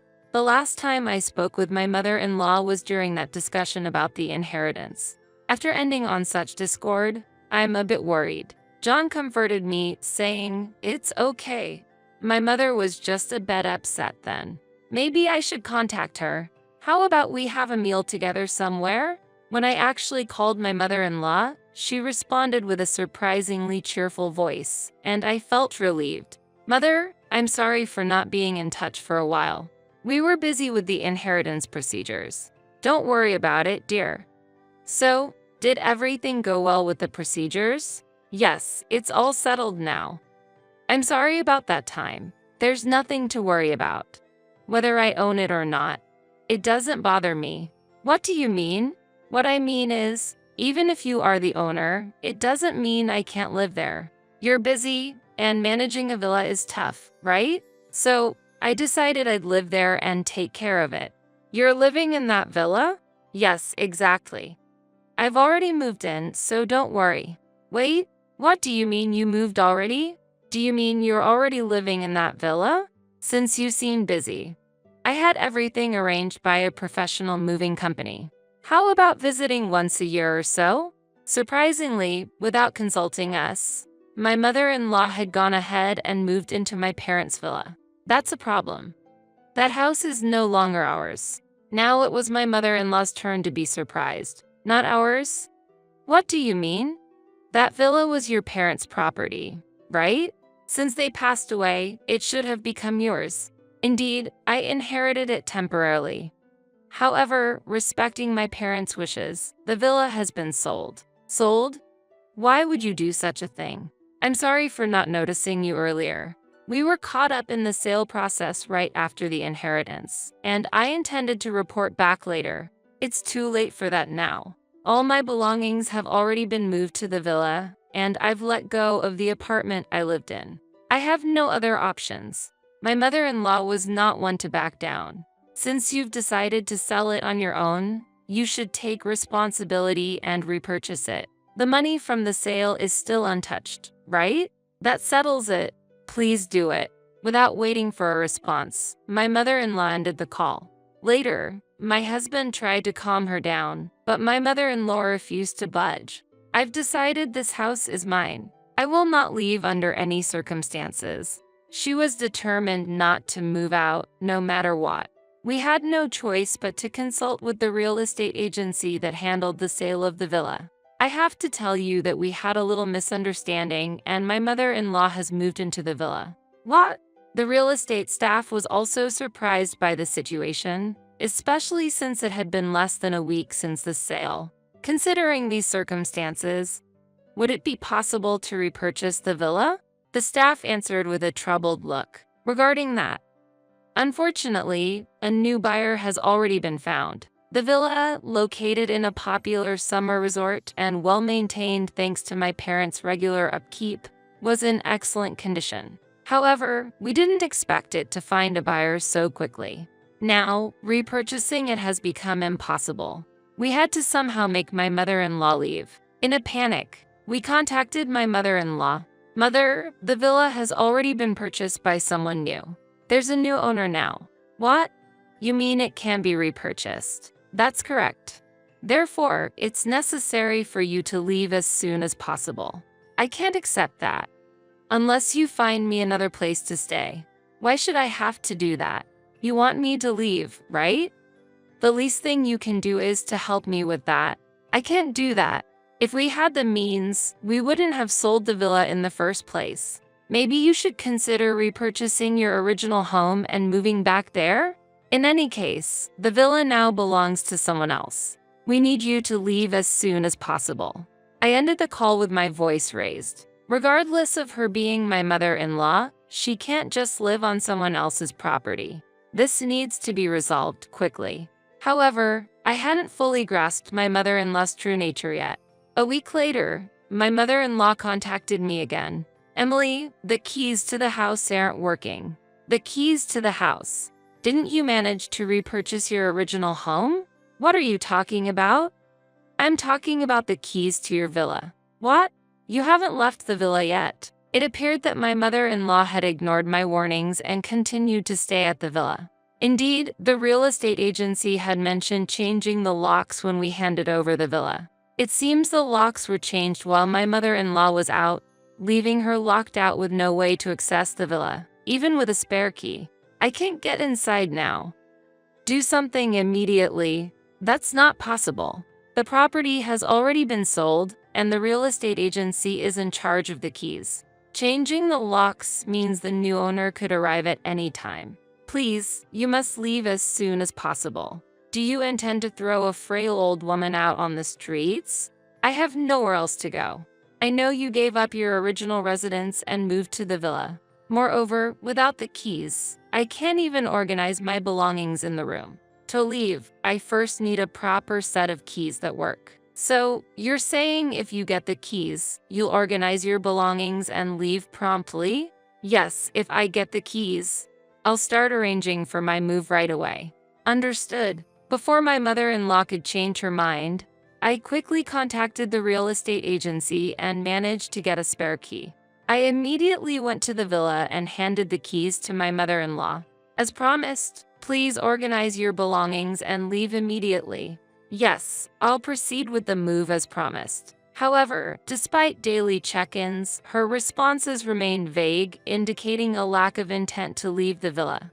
My patience was wearing thin. Mother, are you really preparing to move? To my query, my mother-in-law coolly replied, yes, of course. But it takes time to prepare at my age. I can't say how much time I'll need. Taking time. The new owner is arriving soon, right? Feel free to come and see. The new owner wouldn't dare to evict an elderly woman from her home. No matter how many times they come, I'll send them out. I felt trapped. My mother-in-law never intended to leave the villa in the first place. She tricked me into getting a new key for her.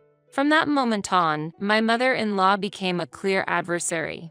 However, I couldn't think of a solution to make her leave. After a week of anguish, John, who was also troubled by the same problem, urgently called me over to his computer.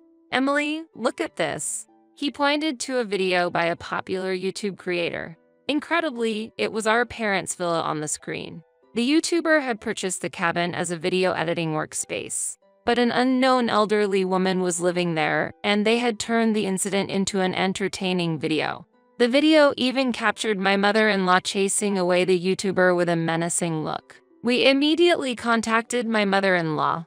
Mom, a YouTube creator visited the villa, didn't they? Who are you talking about? My mother-in-law seemed to have no idea who the new owner was. She was completely unaware that she had been featured on YouTube and watched by many. Someone claiming to be the property owner came to visit, right? What was discussed during their visit? Yes, they came by the other day, but I drove them away. They were fussing about it being illegal, but so what? Once I'm living here, it's my place. Were you asked anything specific when you drove them away? They did say something about being the owner and what I'm doing is illegal. If I didn't leave, they would make it public in a video. And how did you respond? I told them to do as they like. Being filmed doesn't bother me at all. So, you basically gave permission for the filming? It wasn't much of a problem. John then explained the gravity of the situation to her, including the fact that the owner was a well-known YouTube content creator and that her face was now exposed to the world as a result of her consent to the filming. My mother-in-law was shocked to realize that her image was being seen by people all over the world. What? People all around the world are seeing my face? By the time she realized it, it was already too late. The video of my mother-in-law rudely and selfishly driving away the YouTube creator sparked outrage among the video's fans. The villa's location was quickly identified, leading to protesters gathering daily in front of the villa. Unable to withstand the constant visits and protests from fans, my mother-in-law finally fled the villa. Emily, I've fled the villa. Can I take refuge at your place for a while? I refuse. I can't let you stay with us. Why not? How can you abandon a parent in trouble? Who do you think caused this situation? You are now publicly known as a self-centered and inconsiderate person. Being associated with you could bring us trouble as well. If I had known the person was famous, I would have left sooner. That's exactly the problem with your self-centeredness. It's a nuisance to stay in someone else's home without permission, no matter who it is. I just wanted that villa. That villa was a place filled with precious memories for our family. I don't want any more to do with someone who would use it without permission like you did. What do you mean you don't want anything to do with me? It means I'm cutting off our relationship with you. John would never agree to do something like that. This was John's idea. I simply agreed with him. How can I endure a life exposed to people's criticism without a place to live? You brought the criticism on yourself, didn't you? I asked you to leave many times, but you wouldn't listen. Now it's too convenient for you to ask for help. Faced with my decision, my mother-in-law finally gave up and left. She continues to move from one short-stay apartment to another, afraid of being recognized by people who know her. It won't be long before her savings run out. When we went to collect my mother-in-law's belongings, we took the opportunity to apologize to the YouTube creator. The YouTube creator, far from being angry, showed empathy towards us and offered words of encouragement, saying, "Don't worry about it." The video had gained attention and increased views, and he actually thanked and comforted us for it. Years passed, and with the funds from the sale of the villa, I finally managed to open the cafe I had always dreamed of. Fortunately, the cafe was busy from the first day of opening. "Hey, look at this!" John showed me a video made by the YouTube creator. The video featured the cafe I had opened. As I was surprised, John shared a secret with me. Actually, I've been in touch with him from time to time after that incident. I talked about your dream of opening a cafe, so he must have decided to feature it to help us out. Thanks to my parents' villa, which made the connection with the YouTube creator. Thanks to his support, my cafe is doing well in sales. I'm sure my parents are happy for us in heaven. One day, I suddenly found out that my husband was having an affair.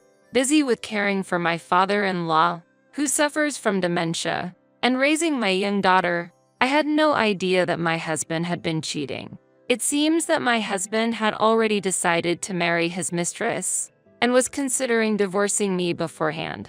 Faced with such a cruel reality, I felt like I couldn't bear it.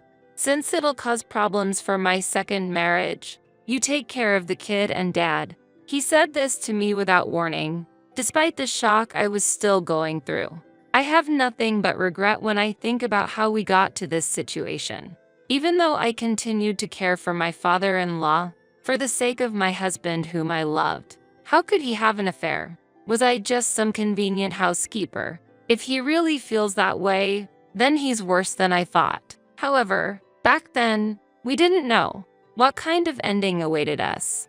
I am Melanie Stewart. I'm 35 years old, a homemaker, and I handle the daily chores at my in-laws' house. My family consists of my husband, Greg, our 4-year-old daughter, Erin, and my father-in-law, making us a family of 4. Early in our marriage, my husband and I lived in an apartment, and I had been working full-time. However, my mother-in-law passed away 6 months after I gave birth to our daughter. I can't leave my dad alone, not now that he's by himself. My husband said, so we moved into his parents' house. About 3 years have passed since we moved in, and I've gotten used to life here, but these past few months have brought significant changes to my life. That is, I went from being a working woman to a full-time homemaker. After moving to my in-laws' house, I still continued working at the same place as before. But one day, about 3 months ago, while I was cleaning up after a meal, my father-in-law asked me a question. "Melanie, what day is it today?" "Huh? Today? It's the 3rd. Right. It's Thursday, isn't it?" "Yes, that's right." "No, it's Friday today. Look, it's written on the calendar over there." "Is that so?" "Sorry, I've been forgetting the days lately." At that time, I thought my father-in-law had just made a simple mistake. However, his behavior worsened day by day. He wanted to eat again right after finishing a meal, or he forgot where he put things. Clearly, the situation was not normal. Worried, I suggested that he see a doctor, but he kindly refused, and I couldn't say anything else. I couldn't take care of my father-in-law by myself. His symptoms might worsen. But I couldn't just overlook this and do nothing about it. So, I decided to tell my husband Greg about my father-in-law's condition. Since my husband always leaves home earlier than me and returns after my father-in-law has already gone to bed, he didn't know about his father's condition. In other words, my husband was not aware of my father-in-law's daily life. Usually, I would go to bed earlier with my daughter, but that night, I decided to stay awake, waiting for my husband to return home. Just after 1 a.m., I finally heard the sound of the front door opening. "Melanie, why are you still up?" My husband looked surprised to see me as he entered the living room. Seeing him roused me from my sleepiness, and I immediately started talking about my father-in-law. "There's something about your dad I need to talk about." "My dad? What happened?" "Your father's behavior has been strange lately. He's losing track of dates, asking about meals right after eating, and he's becoming very forgetful. It's not just ordinary forgetfulness, really." "What? My dad is finally losing it?" "Huh. Well, he is over 70. Maybe that's just how it is. This is serious. We should take him to the hospital." As soon as I mentioned the hospital, my husband's expression changed. He was obviously displeased. He sighed heavily and then said in a reluctant tone, "The hospital? Aren't you overreacting? He's just a little forgetful." "No, I'm telling you, it's not just forgetfulness. Something is clearly wrong." "Well then, how about you take my dad to the hospital? I'm too busy with work. Please, just handle it yourself." I had planned to do that, but your dad refused when I asked him. So I thought I needed your support. If my dad doesn't want to go to the hospital, there's no need to force him. I'd appreciate it if you didn't indulge in self-satisfaction though. After saying that, Greg grabbed a beer from the fridge and started using his smartphone. When he gets like this, my words don't reach him.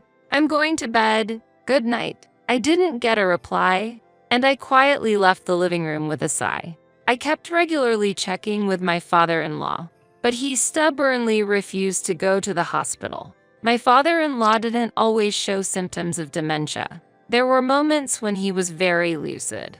I wondered if it would be better to keep an eye on him at home for a while longer. Then one day, my father-in-law spoke to me with a serious expression. "Melanie, I need to talk to you." "What's wrong?" "Melanie, you've noticed my behavior has been abnormal lately, haven't you?" "Well, sometimes I feel strange about it myself. So, I hate to ask, but could you consider quitting your job and staying at home?" "Excuse me?" I was momentarily speechless at his unexpected request. I never dreamed he would ask me that. "What do you mean?"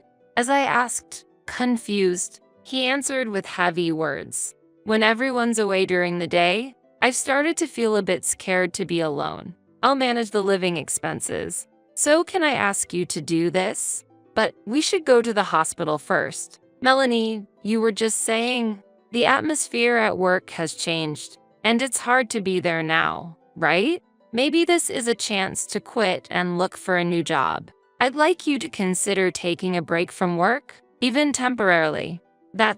Please, Melanie. I can't ask anyone else." Seeing my father-in-law pleading desperately, I was at a loss for words. Also, truthfully, I had been wanting to quit my job. Recently, the management at my workplace had changed, completely altering the work environment. It was no longer the comfortable and friendly place it used to be, and some of my close colleagues had already left. I had considered resigning too, but my daughter is still young, and I was worried about our future living expenses. I knew that I needed to keep working. However, searching for a new job while continuing my current one was not an easy task. Given these circumstances, my father-in-law's proposal seemed very appealing. With his financial support, I could have time to look for a new job. Sensing my hesitation, he continued in a warm voice. "Once you find a new job, Melanie, I'll go to the hospital and, if necessary, move into a facility." "Move into a facility? I don't want to cause any trouble once you've found a new job, so until then, could you look after me?"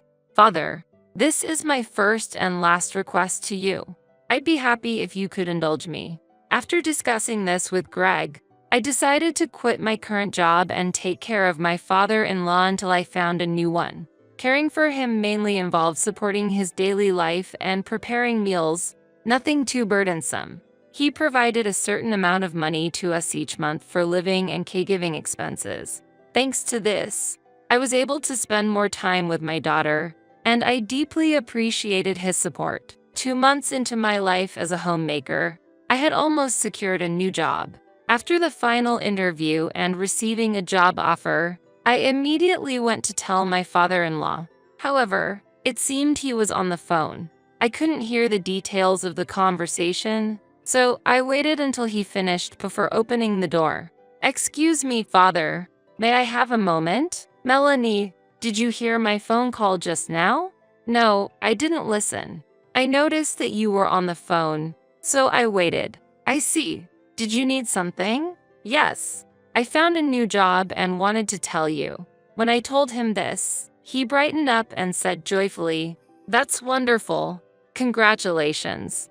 As if he were the one with good news. Now that my new job was settled, the only thing left to do was to arrange to take him to a medical facility. I planned to set the schedule as soon as the next day. That night, however, my husband, who usually comes home late, returned a little after 7 p.m. When I greeted him with "You're home early today?" he emotionlessly dropped his work bag on the floor and coldly said, "I'm marrying her, so I want a divorce." "What did you say?" I couldn't continue speaking. In total shock, Greg continued talking, indifferent to how upset I was. "Did you not hear me? I said I'm marrying her, and it's over with you. I brought the divorce papers, so sign them right now." "Wait a minute. What is this? All of a sudden? We have Aaron, and you can't just decide on divorce like that. Don't just decide things by yourself. I don't care about you and Aaron anymore. Thanks to you not noticing, I've been able to continue my relationship with my other woman. I do thank you for that. How could you?" Apparently, my husband Greg had already decided to marry his mistress and had been planning our divorce. This sudden revelation was too cruel and hard for me to accept. While I was reeling from this, Greg added another blow. "Since it'll cause problems for my second marriage, you take care of the kid and dad." He said this without giving me any time to emotionally prepare. I wondered how we had fallen into this situation. I had devotedly cared for his father, treating him as a part of our family. Why would Greg have an affair? Did he only see me as a convenient housekeeper? If so, it really is too much to bear. Overwhelmed, I glared at Greg and raised my voice in anger. "Stop being so selfish. How can you think I would accept that? Whether you accept it or not, it doesn't matter. It's already decided." What about Aaron? That's why I'm saying you should take her. And while you're at it, the annoying father with dementia too, huh? How can you say such things about your own father? You quit your job of your own accord, so I have no obligation to help you, right? If you can understand that much, then get out immediately. At that moment, I felt as if my heart broke. I realized that I could no longer be involved with this man. That left me with no choice but to take care of Aaron and my father-in-law myself. Fine, I'll agree to the divorce and leave, but don't ever come into our lives again. At that, Greg smirked maliciously and replied, "Of course, do whatever you want, ha!" Trembling with anger, I signed the divorce papers he thrust at me and then took them to submit to the office. When I returned home, Greg was gone, and he had left a message on my smartphone. The message read, "I'm going to live at my mistress's house until we find another place." Although I stood up to Greg, I hadn't found a place to go yet. Even if I started looking for a new home right away, it would take some time. As I was pondering what to do next, my father-in-law approached me, saying, "Can we talk for a moment?" "Father, I'm a bit busy right now. I have a lot to do." "About what you're going to do next, right?" "Don't worry, I've already prepared a room for us." "A room? Why?" "I hate to say this, but I overheard your conversation earlier. I anticipated something like this might happen soon, so I rented a room in advance." "Really? If you look at these, you'll understand," he said, pulling out several photographs from a brown envelope. The photos showed Greg cheating with an unknown woman. "Father, what is this?" "I'm sorry. Actually, I had suspected my son's infidelity for a while." "What do you mean?" I asked in surprise, listening to my father-in-law. He explained that a few months ago, he woke up late at night to go to the bathroom and accidentally discovered Greg talking on the phone with his mistress. After that, my father-in-law had one of his friends who works at a detective agency investigate Greg's affair. To prepare for a potential divorce, my father-in-law pretended to have dementia, urged me to improve my work situation, and recommended I change jobs. He secretly planned all this, not revealing Greg's infidelity until my life had become stable enough to handle it. He had even prepared an apartment in advance of any unforeseen circumstances. A $3 million tower mansion with significant asset value. He had been investing for a while and used the insurance money from my mother-in-law's death for our sake. Father, I can't thank you enough for all this. Don't mention it, Melanie. I should be the one thanking you for making my days enjoyable. That's so. Come on, let's move out. He thinks I've lost my mind, so now it's time for a counterattack, he whispered, revealing his plan to me. I was shocked by the surprising contents, but he smiled mischievously, as if plotting something. Then, 2 weeks later, when I contacted Greg after moving, I immediately got an angry call. Before I could start speaking, Greg shouted at me, "What is this? What are you planning? Don't yell so loudly." I calmly responded, "What's going on? Answer me." He continued furiously, "Why are you so angry?" I asked quietly, "Don't mess with me. How did you destroy my family home?" Greg raged. This was the scheme my father-in-law had told me about. The plan was to demolish Greg's family's house, making it impossible for him to return. In his confusion, I revealed the truth to him. "You blame me, but this wasn't my doing. It was your father's." "What? Why would he do that? He's supposed to be senile, isn't he?" Greg argued. "That was all a lie." "A lie? What do you mean?" "Your father knew about your infidelity and pretended to have dementia to protect me." "What? It was all an act. You set me up?" Greg yelled over the phone. As I pondered how to respond, my father-in-law took the phone from me and calmly said, "This is the result of the seeds you have sown. Just so you know, you won't inherit anything from me." "What? You're joking, right?" Greg exclaimed in shock. "I bought this apartment for Melanie and Aaron's future. I've also arranged for my own care facility. You won't get a penny from me." "That's ridiculous. Wait a minute. I thought I had my own house and an inheritance from you." "Unfortunately, Melanie has already consulted with a lawyer and we're seeking damages from you and your mistress. Are you prepared?" "Wait, please. No." Ignoring Greg's scream, my father-in-law ruthlessly hung up the phone.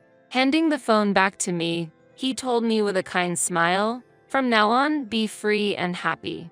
Afterwards, we filed to receive damages through a lawyer from Greg and his mistress, who it turns out was his subordinate at work. Both were transferred to separate branches, resulting in significant salary cuts. Despite their requests that we lower the amount of damages, I firmly refused. Meanwhile, my daughter and I are living comfortably in the apartment that my father-in-law prepared for us. It's conveniently located near the station, making it easy to commute to my new job.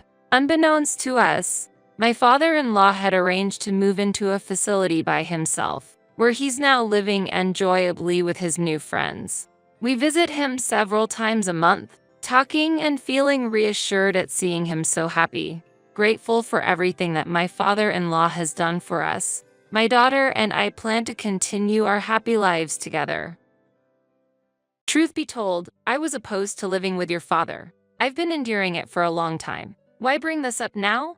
The funeral just ended. I married you thinking I could lead a luxurious life in LA because your parents were wealthy. But without it and even living together with your dad, in the end, I had to help with caregiving. It really made me angry. Hearing my husband's true intentions, I was greatly shocked. Unable to speak from the shock, Kyle added, "I've been patient all this time. As a reward, give me your father's high-rise condo. It's only fair that I get that much." Wanting to push the conversation forward, he continued speaking briskly. "Listen, my parents are already selling their house to move here. Staying in a hotel for a long time will cost a fortune, so hand over the high-rise condo quickly." "The high-rise condo that your mother mentioned earlier. Could it be?" Realizing my husband's plan, I blurted that out. In response, Kyle smirked triumphantly. "Finally got it, huh?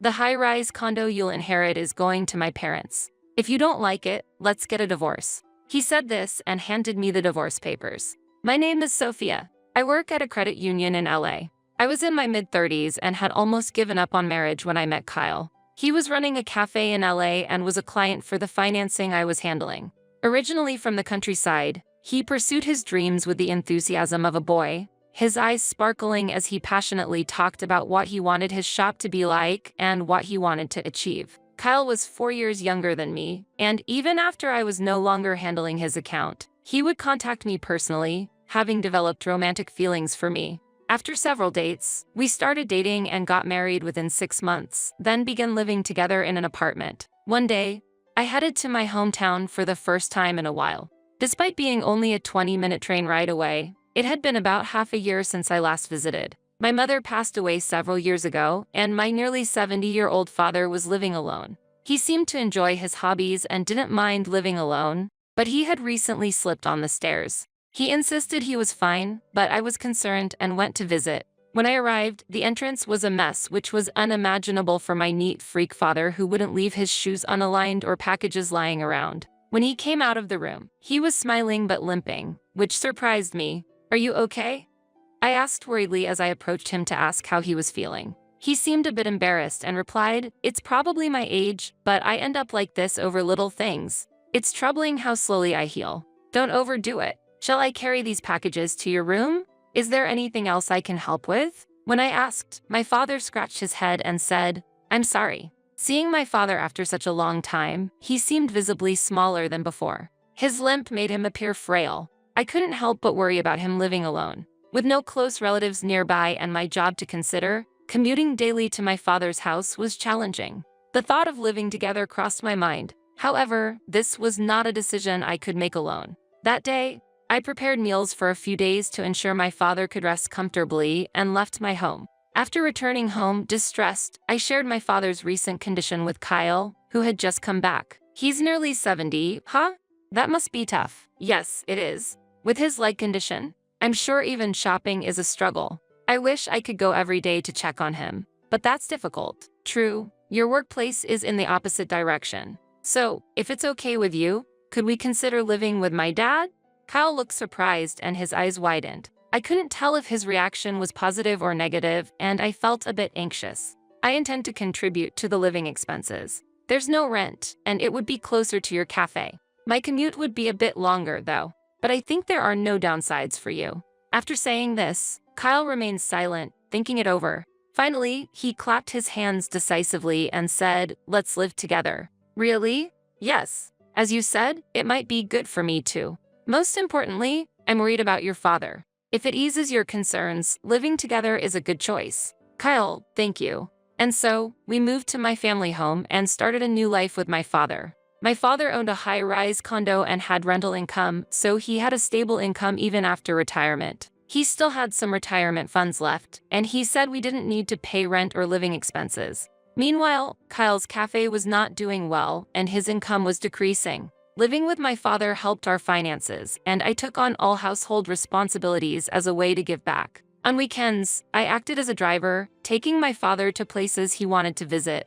Although his mobility was limited, my father, who had always been active, seemed to enjoy his lifestyle. "Next, I want to go here." During the weekdays, my father would research various places on his computer, seriously picking where to go on the weekend. When he decided, he always reported back to me with a smile. For me, going to the places my father was interested in became a highlight of my weekends, and a good relationship was established between Kyle, my father, and me. I felt the decision to live together was the right one. However, these peaceful days did not last. One day, my father fell indoors and became bedridden, not just limping anymore. It was then that Kyle began to show his true colors. I thought, Dad's lunch is still here. When I returned from work, I found my father's lunch, which I had prepared in the morning, left untouched in the kitchen, and I instantly had a bad feeling. I rushed to my father's room. "Dad, what happened to your lunch? Are you feeling ill?" "Welcome back, Sophia. My condition is the same as usual. I'm fine." Did Kyle forget to prepare it again? Kyle is busy with his work. It's understandable he forgets. Despite my father defending him, I was upset with Kyle's recent behavior. This was not the first time Kyle had failed to serve my father's lunch. Since my father became bedridden and could no longer leave his room on his own, I had relied on Kyle, who started work later, to provide lunch for him. However, though my father required caregiving, Kyle was clearly reluctant in taking care of him, and he only helped a few times. After that, he began to refuse, making excuses, and neglecting my father. Even when I asked for help, Kyle's attitude did not change. On the contrary, he started to speak harshly. "Why do I have to take care of your dad? But you agreed to live together, didn't you?" But I never said I'd do caregiving. Since we started living together, Kyle had been receiving a significant amount of financial support from my father for his store. In such a situation, I was angry with my husband for complaining about caregiving and not showing gratitude. Moreover, complaints came from his parents too. "We thought it was wonderful to live in a single-family home in LA, but to think you moved in together just to make Kyle take care of your father." What? I didn't mean that. Moving in was a decision made together with Kyle. Kyle said he accepted because you pushed him hard. I feel sorry for Kyle. You should manage your own parents' issues yourself. My mother-in-law shouted this and hung up the phone before I could argue. I was upset not only by Kyle's portrayal of our situation to his parents, but also by my mother-in-law's response. Despite knowing that my father had become bedridden, his parents did not offer any words of concern for his health or any appreciation for me.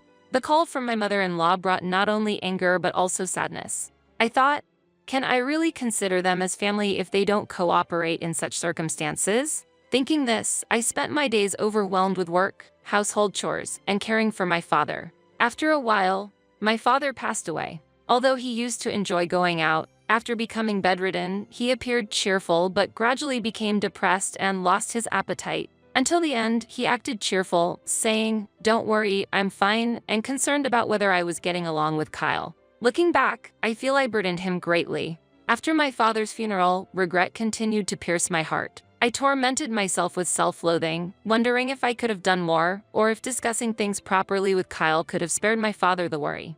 At that moment, I heard the door open and looked towards the entrance. I thought it was Kyle returning home, but his parents followed him inside. I hurried to the entrance. "Father or mother, thank you so much for coming all this way." Kyle's parents had traveled several hours by train from their home, staying at a hotel to attend the wake and funeral.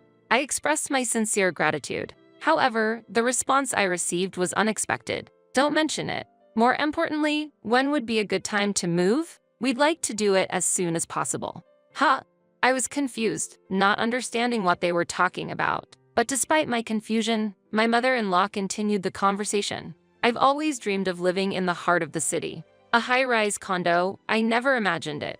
It's like a dream, isn't it? Yes, the view must be amazing. I can hardly wait." My father-in-law replied with anticipation. I was bewildered by the sudden mention of moving and high-rise condo, unable to grasp the situation. "Mom and Dad have always dreamed of living in a high-rise condo," Kyle said. As I remained silent, Kyle, frustrated by my lack of response, glared at me. "Truth be told, I was opposed to living with your father. I've been enduring it for a long time. Why bring this up now? The funeral just ended. I married you thinking I could lead a luxurious life in LA because your parents were wealthy. But without it and even living together with your dad, in the end, I had to help with caregiving. It really made me angry." Hearing my husband's true intentions, I was greatly shocked. Unable to speak from the shock, Kyle added, "I've been patient all this time. As a reward, give me your father's high-rise condo. It's only fair that I get that much." "Reward?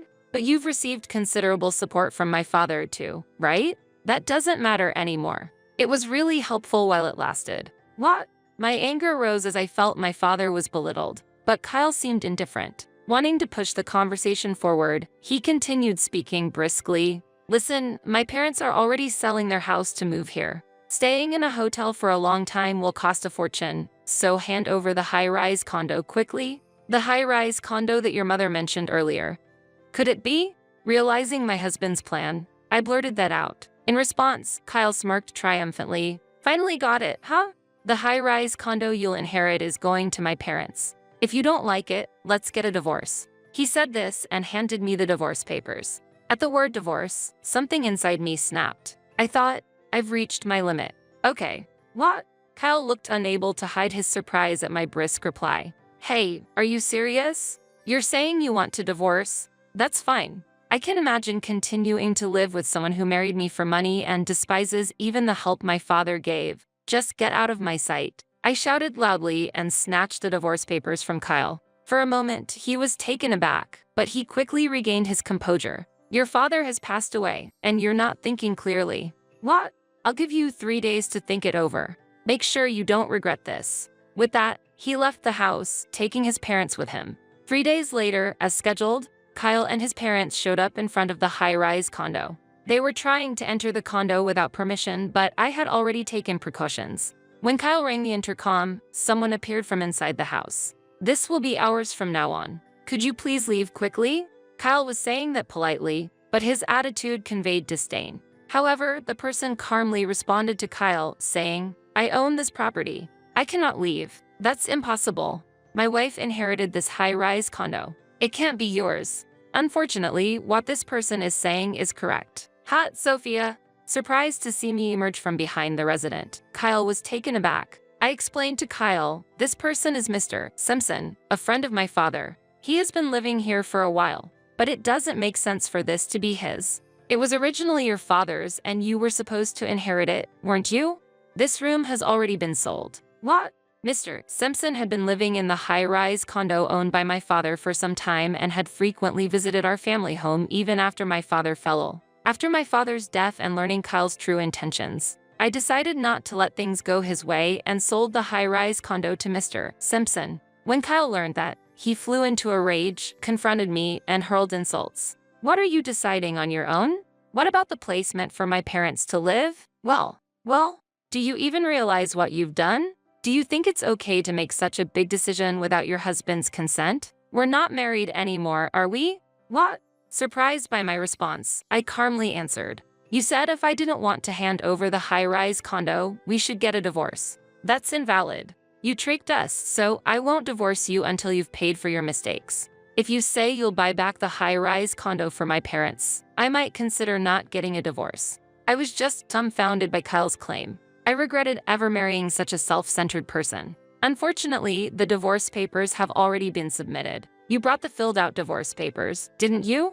Also, I plan to sue you for compensation. Compensation? Don't joke. I haven't done anything to be sued for. At the word compensation, Kyle seemed to care less about the divorce and made a fuss. I was confident of my victory. Let me explain that in detail as a lawyer. Mr. Simpson, who turned out to be a lawyer, intervened in our tense situation. Kyle couldn't hide his surprise upon learning that Mr. Simpson was a lawyer. You have verbally abused Sophia, who was caring for her father, and even after her father's death, you aggressively pursued the inheritance, causing her mental distress. These actions are sufficient grounds for a claim for damages. That's a lie. In front of liar Mr. Simpson, Kyle found himself unable to respond. Behind him, his parents were also looking terrified. A few minutes of silence followed. Unable to bear the weight of the silence, Kyle appeared on the verge of tears. Wait, Sophia. I was wrong. I apologize, so please drop the claim for compensation. My plan was, I intended to clear my debts by giving the high-rise condo to my parents. Kyle pleaded, but it was no longer of any concern to me. As I silently stared at Kyle with a cold look, my former mother-in-law began to speak. Sophia, Kyle was wrong this time. We apologize, too. Could you please give us the condo? She seemed to have a strong desire for the high-rise condo, as she asked me with tears in her eyes. I'm asking you, too. Her husband added desperately, but my anger was not appeased. No matter how much my former husband and his parents apologized, my heart would not be swayed. Isn't it too convenient to apologize and seek forgiveness now? The condo is already Mr. Simpson's, and I will claim compensation. Please never show yourself in front of me again. As I spoke coldly, Mr. Simpson continued as if to support me. If you continue to stay here, we will have to call the police. Are you okay with that? All right, we're leaving. At the mention of the police, Kyle and his parents hurriedly left the condo. Months later, after a fallout with his parents due to differing stories, Kyle, with no sources of funding left and the cafe business continuing to worsen, found himself unable to borrow money from anywhere and eventually had to close down. Having lived a carefree life, Kyle searched for a job, but no place would hire him due to his self-centered nature, and he ended up bouncing between day jobs to scrape by. His parents started renting an apartment in the city with the money from the sold house. but their funds were quickly depleted due to high rent and living costs. And now they both are working part-time to make ends meet. I sold the family home, which was too large for me alone, and bought a new apartment. After the hectic days, I have finally settled down, and lately, I am slowly reclaiming my time. I am looking forward to finding hobbies and enriching my life, just like my father, who had many interests.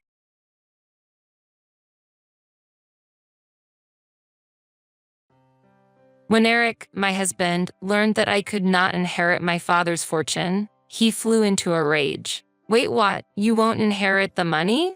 Then you're of no use to me. I want a divorce. After that declaration, he quickly remarried my sister. I took my revenge on them. I am Angela. I am 32 years old and an employee at a general company.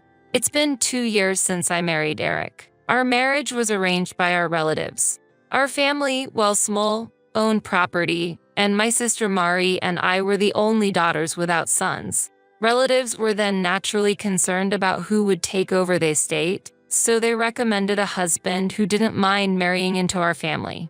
After the marriage, Eric, who wasn't adopted into the family, started living with us at the family home. My mother passed away a few years ago. Since then, my father, my husband, and I have been maintaining the household. My husband was very kind-hearted, friendly to my father, and seemed to be an ideal person. However, the relative who introduced Eric had expressed a concern just before our marriage. It might seem strange to say this after I've introduced Eric to you, but he has a bit of an obsession with money, so be careful, they said. With the wedding imminent, it was troubling to hear this, but since Eric showed no outward signs of greed, I ignored my doubts and went ahead with the marriage. Even after we were married, I kept my relative's words in the back of my mind, but Eric didn't seem particularly obsessed with money. However, he did seem interested in my father's inheritance, casually asking about it, often when my father was having a drink. Since my father answered him frankly, I didn't worry much about it.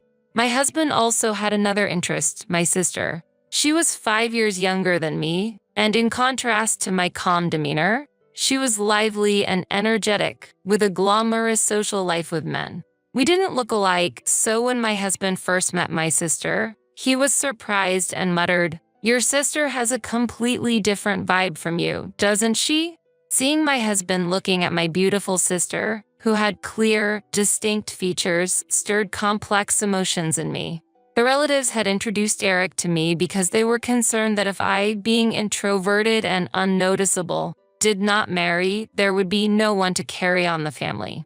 At the time, I felt that such worries were unnecessary because I had a beautiful and popular sister, but over time, I came to understand why the relatives were so concerned. My father doted on my sister, and after she graduated from high school, he let her go to college and then to vocational school. She didn't have a clear goal for further education.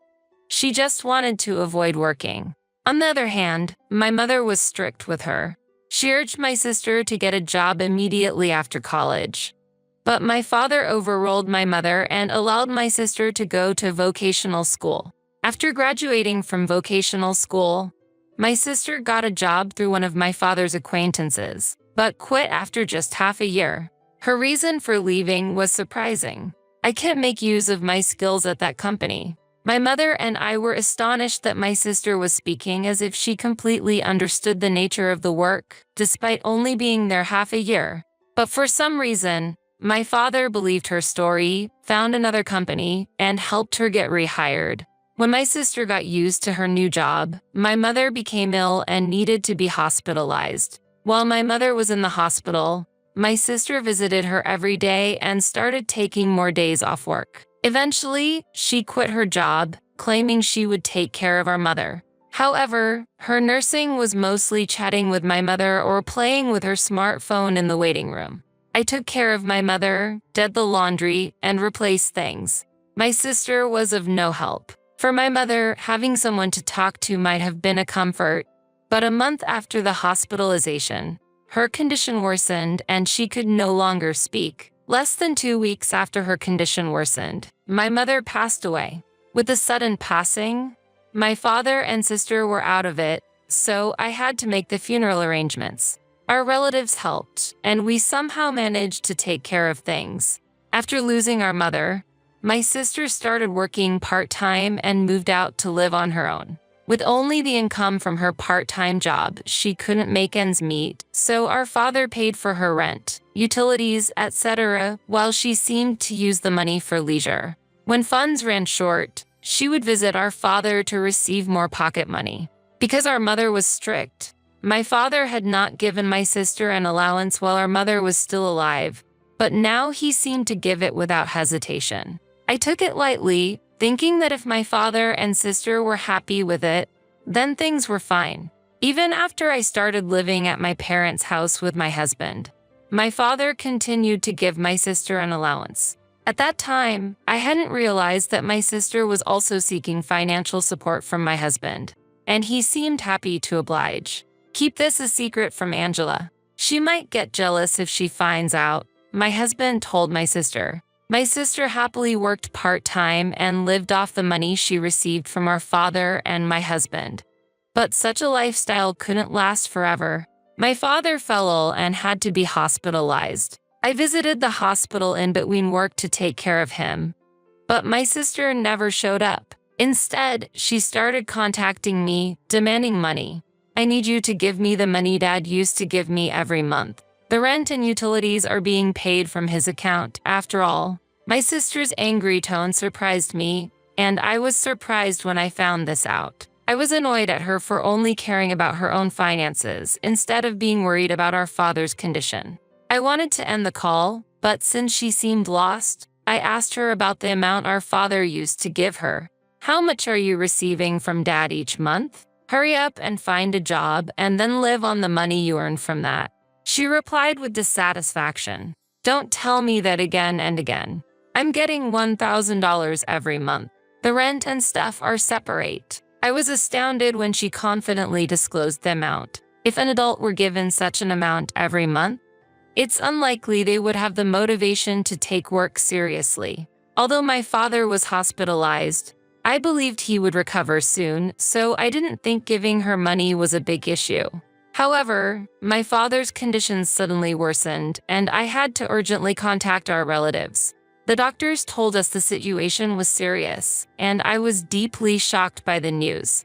I wanted my husband's support at such a time, but he hardly came to the hospital, citing work reasons. And when he did come, he would ask inappropriate questions like, "Is your father's inheritance large? Will you and your sister split it since you're the only children?"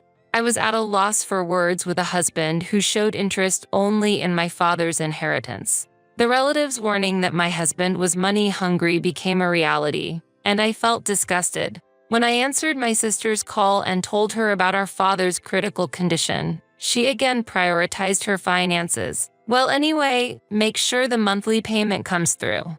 "I can't live without that money," she said, and the call ended there. While feeling indignant at my sister's words, I also became concerned about the male voice I faintly heard on the other end of the phone. It was a familiar voice, which made me feel uneasy. A month later, my father passed away, but my sister and husband didn't show up until the end. I had experienced the burden of preparing for a funeral during my mother's passing, and now I felt it again. To make matters worse, my husband and sister didn't offer any help, and my sister didn't even attend the funeral. My husband attended, but left immediately after, saying he had work. The relative who had introduced me to my husband noticed his absence and asked me, "Isn't your husband supposed to be here? Isn't it odd for the main person in mourning to be absent?" All I could do was respond with a wry smile. "I guess he's busy with work and had to leave," I said. Hearing my response, the relative sighed, but I also felt a deep desire to sigh. After my father's funeral ended quietly, and I had a moment of relief, my husband asked me with a smirk, "Finally, huh? So how much will you inherit? Even half would be a substantial amount, right?"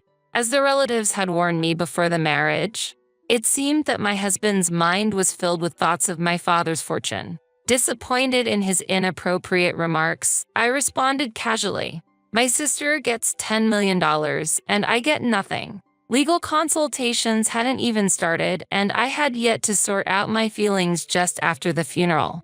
Seeing my husband gleefully talk about the inheritance, I couldn't help but laugh out of anger.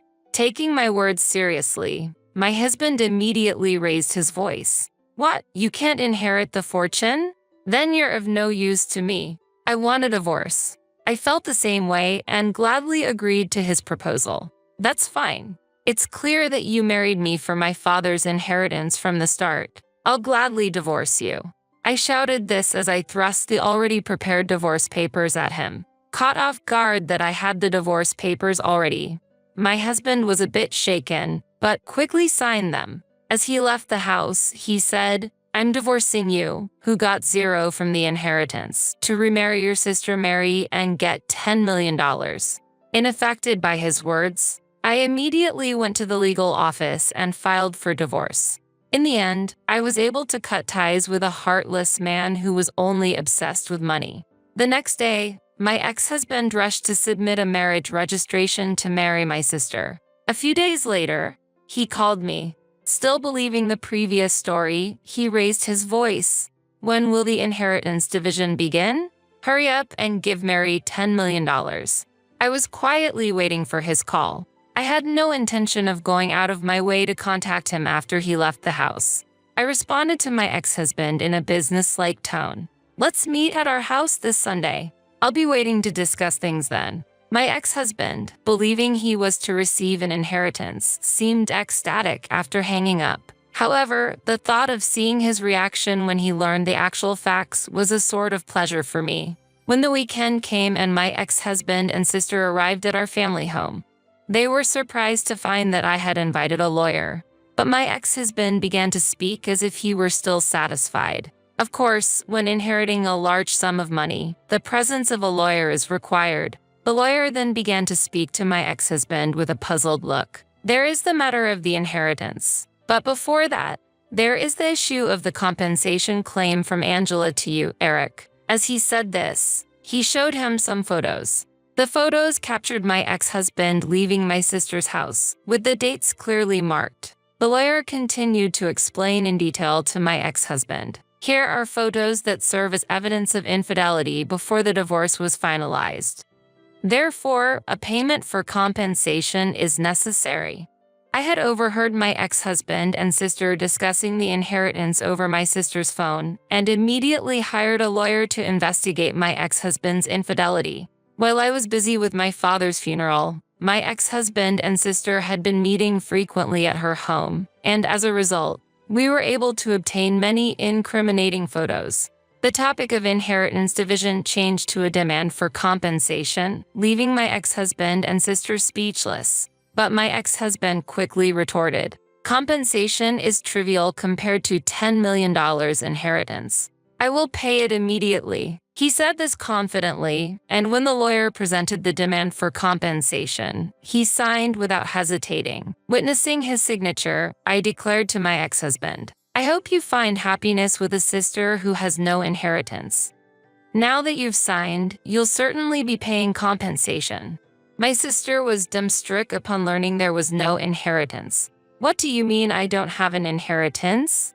I heard it was $10 million. My ex-husband also became red with indignation.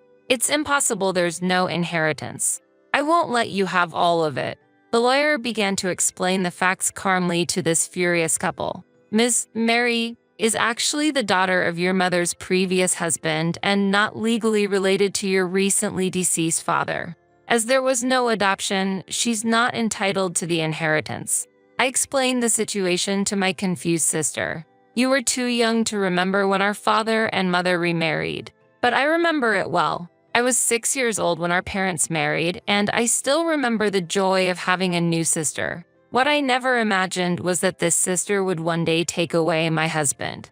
Our young parents had their struggles, and I recall the people around them supporting their remarriage. My mother loved me as her own, and my father cared for my sister. Perhaps my father was especially considerate of her because she wasn't his biological daughter. They both had children from previous partners when they remarried. But my mother refused to adopt my sister with my father due to suspicions from relatives who thought she was after the father's wealth. The relatives urged me to marry quickly because they knew I was the only one who could inherit the father's property. There were no children between my father and mother, which may have been fortunate. If they had had children together, the inheritance issue would have been even more complicated. They probably avoided having children together to prevent such disputes. Now that it was clear my sister had no right to an inheritance, I understood why my father had always supported her. I had no legal adoption between my mother and I, but it never crossed my mind in day-to-day living. It seems our parents never told my sister about their remarriage, and she was learning the truth for the first time now. My ex-husband's expression, which had been filled with anger earlier, turned pale as he realized he wouldn't get the expected inheritance from my sister, and that his earlier signature would force him to pay compensation. With a pale face, he asked me, "Was what you said before, my sister gets $10 million and I get nothing, a lie?" Trying not to laugh, I answered, "Of course it was a lie. It was retaliation for your infidelity. Besides, my father's estate couldn't possibly be worth $10 million. Even if my father was a property owner, there was no way he had an inheritance of $10 million. My sister, who had been quiet for a long time, suddenly spoke up. "I did a lot of shopping relying on Dad's inheritance. And what about the money Dad used to send to me until now? Will you take care of it, big sister?" To my meek sister, I replied, "You already have a dependable husband in Eric, so you don't need any more help, do you? He should be taking care of you." My sister was staring at her pale-faced ex-husband, but he shook his head. "I, too, have squandered a lot, expecting the inheritance from my father-in-law. I'm not in a position to help. I have my own overwhelming problems, like compensation." After saying this, he suddenly fell to his knees at my feet and began desperately apologizing. "Angela, I am truly sorry. It was all my mistake. Please forgive me and let me have another chance." The lawyer, preparing to leave, could not hide his laughter. The once arrogant attitude was gone, and now the sight of my husband groveling was almost comical. After the discussion, my ex-husband and sister left the house dejectedly and seemed to quickly finalize their divorce. For my ex-husband, who had remarried for the sake of my sister's inheritance, there was no longer any interest. As he had told my sister, he now owed me compensation and could not take care of her. Since he had no property, I decided to receive compensation from his salary in installments. The lawyer advised that this method would prevent any loss from non-payment. Meanwhile, my sister, having lost our father's support, had to make ends meet with daily part-time jobs, but she could not repay her debts and eventually went bankrupt. After she left the apartment she lived in, no one knew where she went. My father had provided financial support for my sister out of love, but such indulgence probably stinted her desire to work. Since I started to live alone at my parents' house, relatives have tried to introduce me to another marriage partner, but I refused. I want to avoid being introduced to a man like the last one, and next time, I plan to be careful and find a man to share my life with on my own. From now on, we're going to take care of the house by ourselves. So, go live somewhere else, my brother and his wife said. My mother was in agreement with them, as if I were an obstacle.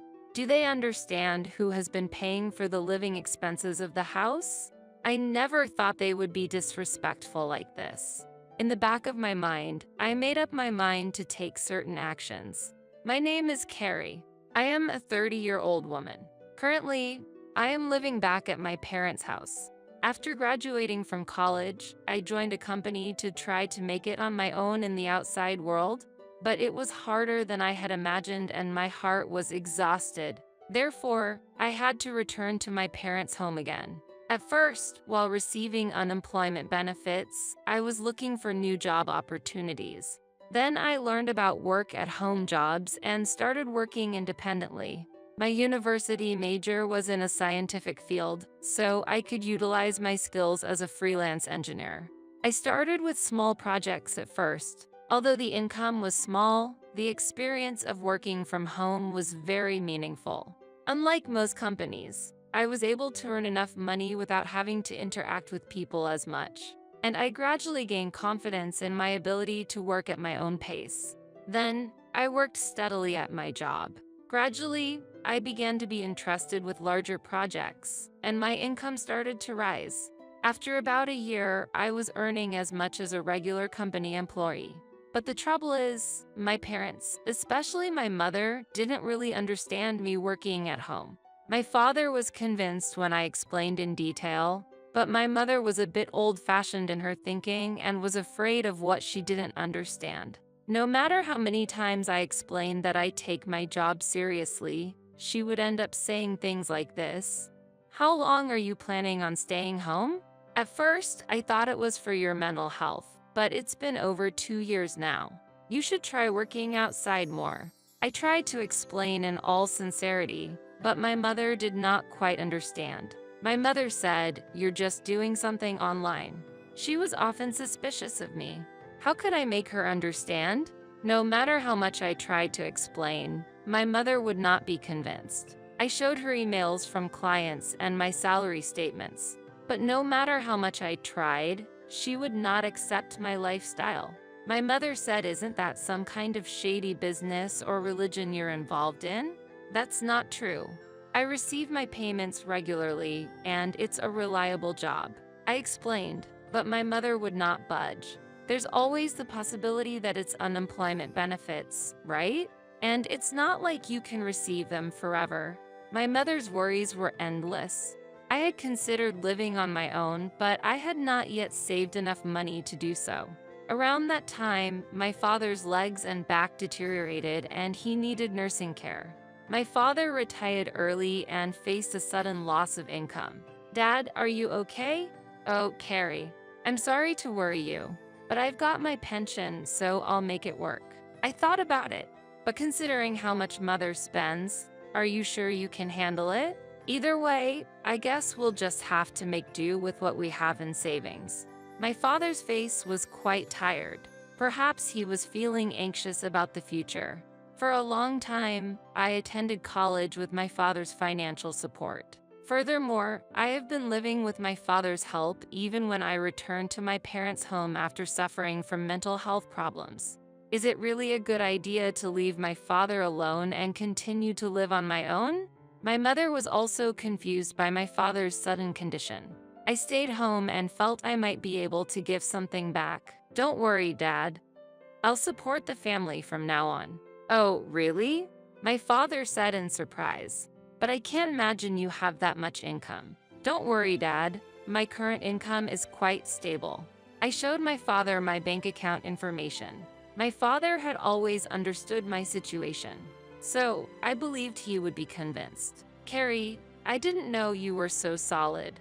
"Yeah, I've been getting more income lately." "Then, can you help us out a little?" "Of course. You've done so much for us, so I'll support you from now on." "Thank you, Carrie."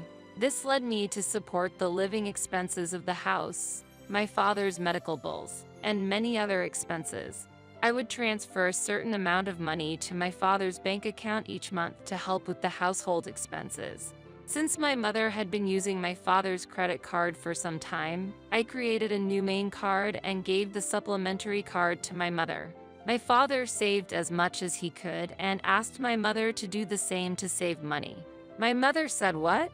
Then should we kick Carrie out of this house? Carrie is contributing financially. It's going to be a lot harder without her." "Is that true?" My mother was not convinced. She was also suspicious about my support. My father convinced my mother, and she finally agreed to let me live with her. I then continued to work while helping out at home. My mother took my help for granted and was very strict with me. "Can't you finish your chores faster?" "Sorry, it's not easy because I'm also working at the same time." "You keep saying that, but is it really that difficult?" My mother did not understand and did not listen to me. I realized that my relationship with my mother was becoming irreparable.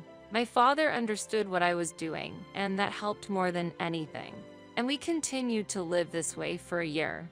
However, one day, after 1 year had gone by, my father suddenly fell ill and had to be hospitalized. Every day, I went to visit my father in the hospital. Hey, Dad, how are you today?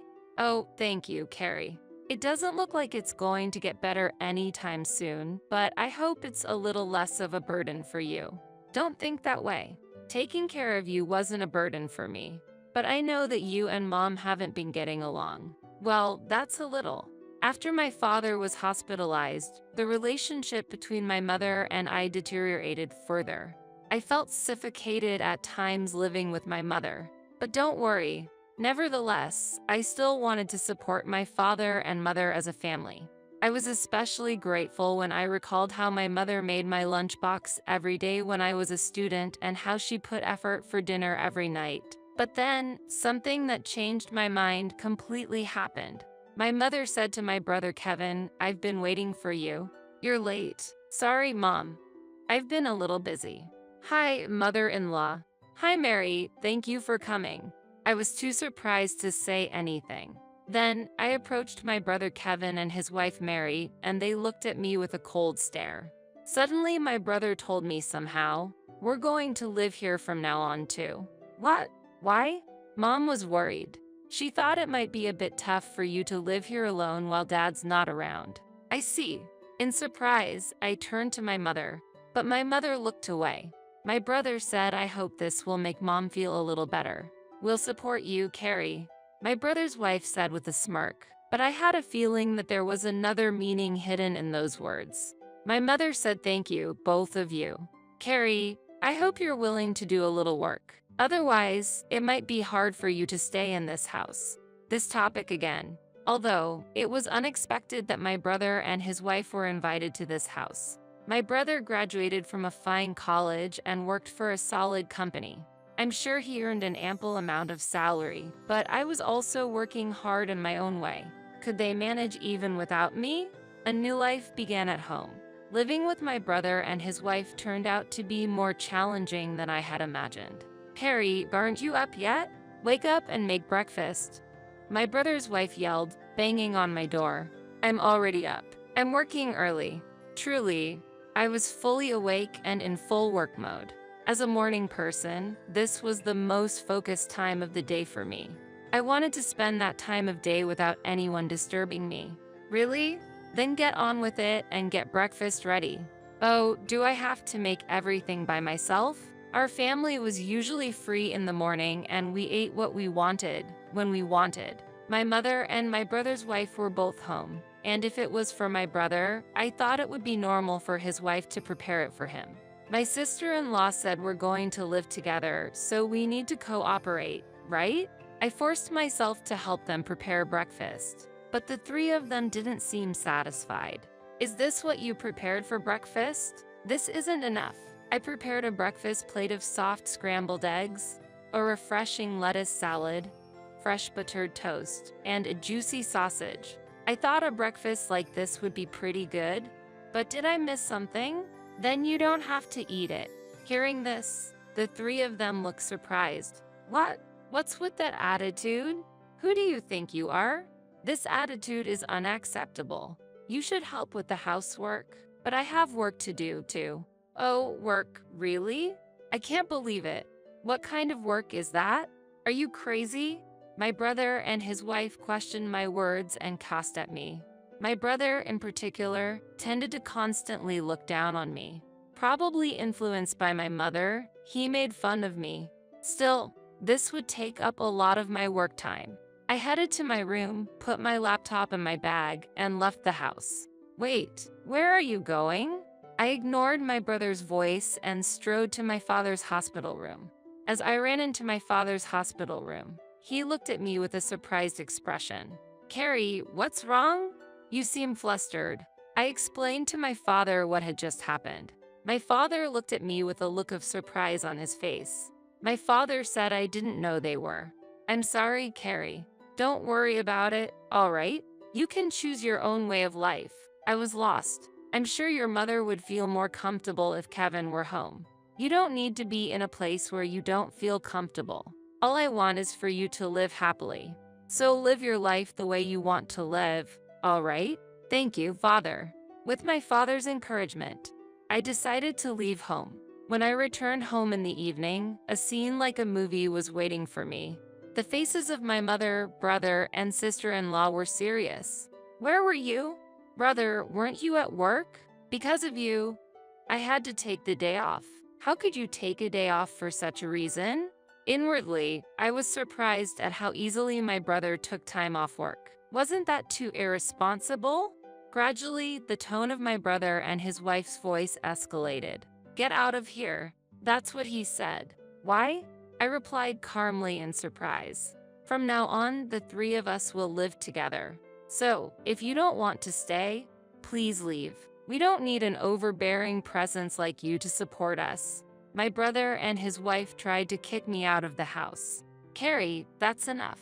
You don't need to be here now that your father is not here." For some reason, my mother, like my brother and his wife, said that I was a hindrance. Did she know how involved I was in this family's finances? My mother bought branded goods every month, but what would she do when her allowance was reduced? I was very angry. My mother, brother, and sister-in-law ignored my story no matter how many times I explained it to them. I think they were a little too rude. I couldn't take it any longer. I thought and came up with a little ruse. First, I transferred the money in the bank account linked to the credit card my mother used every day to another account that I managed. I thought this would surprise my mother a little when she could no longer use her credit card. In addition, I transferred some money from my father's account, which supported the family finances in a similar fashion. Only my father's medical expenses could be paid out of his separate account. My mother did not know about this bank account. As a result, a large portion of the family's finances fell on the shoulders of my brother and his wife. I didn't know the details of my brother's income situation, but I was sure he would feel the burden more than ever. After I had completed all the formalities, I packed up my belongings and said, "I'm leaving this place." My mother, brother, and sister-in-law looked surprised at these words. They had been harassing me so much, but they didn't think I would actually take action. But when I looked at their faces, they seemed to be enjoying themselves. "You're finally leaving. I've never seen such a troublesome person. You're not coming back, aren't you?" I couldn't believe they were belittling me to no end. "Of course not. Don't contact me." They smiled at me when I left the house. But what would they think after I left home? I smiled at them in my heart and started a new life. My new house was peaceful and I could enjoy my own time. I felt completely refreshed and was able to concentrate on my work. Then one day, as expected, I received a call from my brother. "I told you not to contact me. What's wrong? Hey, is it true that you were the one who did all the money transactions in our family home?" My brother's voice was filled with surprise and urgency. "Oh, that. Yes, that's right. Why are you asking now? Why didn't you tell me? We had no idea." "Well, I did mention several times that I was working, but neither you nor Mom believed me, right? Well, Mom said a lot of things and I was a little confused. So that's not my fault, right?" "No, it's not, but I'm having a problem with money. Mom's been spending quite a bit, and on top of that, we haven't been able to pay the house utilities and stuff." "Yes, I was able to do it because I was supporting you in so many ways. I'm not home anymore, so you have to do it." "Carrie, I need your help to transfer some money to my bank account." "What? I beg you, can you transfer some money over now? You must be joking. You're working for a big company. Isn't that how you make a living?" "Well, actually, I got fired from that company." "What? Why?" "I made a big mistake." "Was that before you moved back to our parents' house?" My brother's reply left me speechless. I guessed correctly. My brother may have come back to my parents' house thinking that there was enough money in the house. He probably thought he would be able to get by with a solid pension coming in after my father retired. I wanted to tell my brother that I was supporting the family finances, even though it looked like I was doing nothing. It was amusing to imagine the look of surprise on my brother's face when he learned that I was supporting the household finances, as he had assumed that the household finances were stable. And the same was true of my brother's wife and mother. My brother's wife told Mekri, "We need your help. We're about to run out of savings." My mother also said your father is really upset about this. He says he won't contribute money to the household finances anymore. We're in such a bad situation. You know what? I've supported you enough. You are all healthy, so work hard and support yourselves. I'll cheer you on. I heard a terrified voice on the other end of the phone. Reflect on your actions so far. I'm hanging up now, so don't contact me. But Carrie, wait a minute. I then distanced myself from my brother, his wife, and my mother. My father also felt that he could no longer return to his life with my mother and consulted a lawyer. My father changed hospitals and was living quietly in a different place. Thankfully, I could visit him every day. One of my friends informed me about my brother's recent situation. He had moved into a small apartment and seemed to be living each day frugally. My mother, who had been a homemaker for a long time, seemed to be struggling with her sudden job. My brother, too, seems to find it difficult to listen to the opinions of the younger staff, perhaps because of his confidence as a college graduate, and his part-time job didn't last long. Among them, my brother's wife was the only one who worked hard to support the family finances, but it seemed she couldn't bear the pressure and went away. So, my brother and mother are now working hard together, apparently. However, my mother's habit of overspending has not changed, and her debts are increasing. I am worried about her, but I can no longer help her. I am now working hard in a comfortable living space. I am gradually getting more money, and I am thinking of trying something new. I want to visit my father every day and spend more time with him because I want to see more of his cheerful smile. My name is Lucy. I live with my husband, Michael. We first met back in our student days. We started dating soon after and continued our relationship through the transition from students to working adults. Then, Michael proposed, and that led us to marriage. Since we had a loving relationship and lived together, other than the fact of being officially married, not much changed after the wedding, and we have been living peacefully as a couple without any conflicts. We were seen by our in-laws as a harmonious and peaceful pair. However, our gentle nature may have seemed too soft to those two. Those two refers to my sister-in-law, Emily, and her husband, Richard. They had married 2 years before us. Having been with Michael for a long time, I was well aware of his sister's marriage, too. However, it seemed that Emily's wedding wasn't entirely smooth. She seemed to be the type who cared about appearances, declaring, "I will only invite women who look less attractive than me to my wedding," leaving her parents-in-law bewildered. I wonder what her friends, who were invited to the wedding, would think if they heard that. She must not have considered that at all to be able to say such things. I was told she uttered those words in front of the friends she invited, and the room was instantly enveloped in silence. One woman said, "Isn't that too much?" But she retorted, "Stop being jealous of me. You should be grateful I invited you all, who are almost in your 30s. Whether Richard's friends see you all as potential partners is another matter," and that made the atmosphere even colder. Despite being such a rude person, I couldn't understand why Richard doesn't divorce her. But the answer was quite simple. Richard, just like Emily, is someone who makes impolite comments.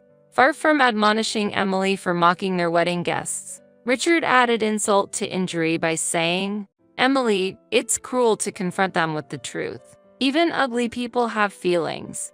As a result, more of their own friends kept their distance from them. Even those who weren't invited to the wedding cut their ties with them after hearing stories from the attendees. While friends can sever connections, we, being relatives, find it hard to do so. This apartment is quite splendid. Normally, you'd think of a detached house as a mansion, but with this much space, even an apartment can be called a mansion. Emily suddenly visited our apartment and expressed her impression as she looked around. I was baffled by her unexpected visit. However, she proceeded to walk down the hall, opening doors one after another. All I could do was stand there, dumbfounded. Michael, her own brother, was just as surprised, standing with his mouth agape. While we were stunned, Emily freely snooped around our home. "Where are the beer and snacks?" Richard asked us, opening the fridge without permission. I couldn't help but be astonished by the audacity of my brother-in-law and his wife. In any typical household, opening doors and refrigerators without asking is considered rude, something we're all taught. I was just dumbfounded by their inability to follow such basic courtesy. "I'm sorry, but may I ask what brings you here today?" I inquired after taking a deep breath to compose myself. "Didn't you invite Mom and Dad over to this apartment? It only makes sense that I, as your sister, would be welcome too, right? By the way, why haven't you offered any tea yet?" she declared while munching on snacks she found in the kitchen cabinet without our consent. Eating snacks from the shelf without asking, then demanding tea? With a heavy heart, I served tea to Emily and Richard. It's true that a few days ago, we did invite my parents-in-law over, but that was for a special reason, not to show off our home. The term invite felt a bit off to begin with. "I bet you served Mom and Dad some delicious sweets and fancy tea, huh? After all, you need to stay in Dad's good books, don't you?" she said, looking at us with an uncomfortable gaze, laced with sarcasm. Neither Michael nor I could think of any reason to ingratiate ourselves with my father-in-law. We've never used flattery just to attract his attention. We just couldn't grasp whatever Emily was trying to say. "What are you getting at, Emily? We're not trying to get Dad to like us or anything," Michael inquired. With a chuckle, Emily retorted, "You wouldn't be able to stay at the company if you don't lick his boots, right?" Michael and I exchanged glances, puzzled. True, my father-in-law runs a business, and Michael is one of his employees. But Michael works there earnestly. Under his father, who doesn't play favorites, he's been through tough training and now holds a position managing a team. There's no need for sycophancy to keep his job. Of course, it's only proper to show due respect to his father, the CEO of the company. I'm the center of the family, and Michael came into the picture later, right? So Michael should be concerned about Dad's feelings and mine. If I get upset, I could just ask Dad to kick you out of the company, she asserted confidently. Michael and I could only exchange looks. We had absolutely no idea what she was aiming for. Richard smirked proudly as Emily declared that we'd lose our jobs if we didn't bow down to her. I probably wasn't the only one who felt uncomfortable under his gaze. After making remarks beyond our comprehension, they left. They left behind scattered snacks and spilled tea. Sighing, we began to clean up quickly. What was she trying to say? That she'd have me fired? Michael murmured, "Does Emily really have a say in personnel decisions?" I asked, and Michael shook his head. "No way. As you know, Dad's not especially soft on family members. If anything, he's pretty strict." Seeing Dad's strictness makes me think. "Mom spoiled Emily too much when she was young," he said, "right? Dad wouldn't give Emily special treatment, that's for sure," I agreed. My mother-in-law coddled young Emily to an extreme and now deeply regrets it, saying she wishes she could hide in a hole for how she raised her. I can't help but feel pity for my parents-in-law, for the disappointment they must feel towards their daughter's transformation into someone they didn't intend her to be. But why did Emily say she would fire you? Was there some kind of trouble?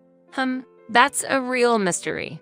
Michael and I could only shrug in confusion. No matter how much we ponder, Emily's true intentions were beyond us. Deciding not to dwell on it, I moved on to the next task at hand. That task was preparing to move. With this, most of the packing is done. Next is the big move, huh? After completing the paperwork and shipping the boxes, I took a flight to France. What was happening back in our home in the US was beyond my imagination. Upon landing in France and turning on my phone, I discovered over 10 voicemail messages from Emily. Surprised, I thought of my in-laws. Despite my reservations, I immediately contacted her. "Emily, I just checked my phone. Is everything okay?" I asked urgently. The reply I received was completely unexpected. Finally got through to you. Since you didn't respond, Richard and I had a delightful time on your and Michael's bed," she said. What? I couldn't comprehend what she was saying and just tilted my head in confusion. Emily sounded pleased, so it seemed unlikely that anything had happened to my in-laws. "So, I'm at your apartment now.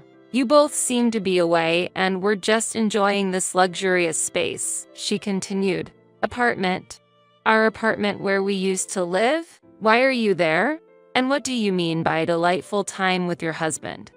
I asked, bewildered. I was just holding my head, confused. I had known of Emily and Richard's impudence, but I never imagined it would come to this. They had prepared a spare key to use in our absence. This seemed to have been planned all along. Oh yes, I got rid of all your stuff, she exclaimed. What? I was in shock, because this wonderful home is ours now. We'll set aside Michael's things until he comes to pick them up. I've disliked you since way back. This is my revenge, she declared. I see. You were critical even at your own wedding about others' appearances. I never thought you'd turn that criticism on me. Before evaluating others' faces, you should take a look at the darkness in your own heart, I said. Huh? She seemed perplexed. You said you disposed of my things, right?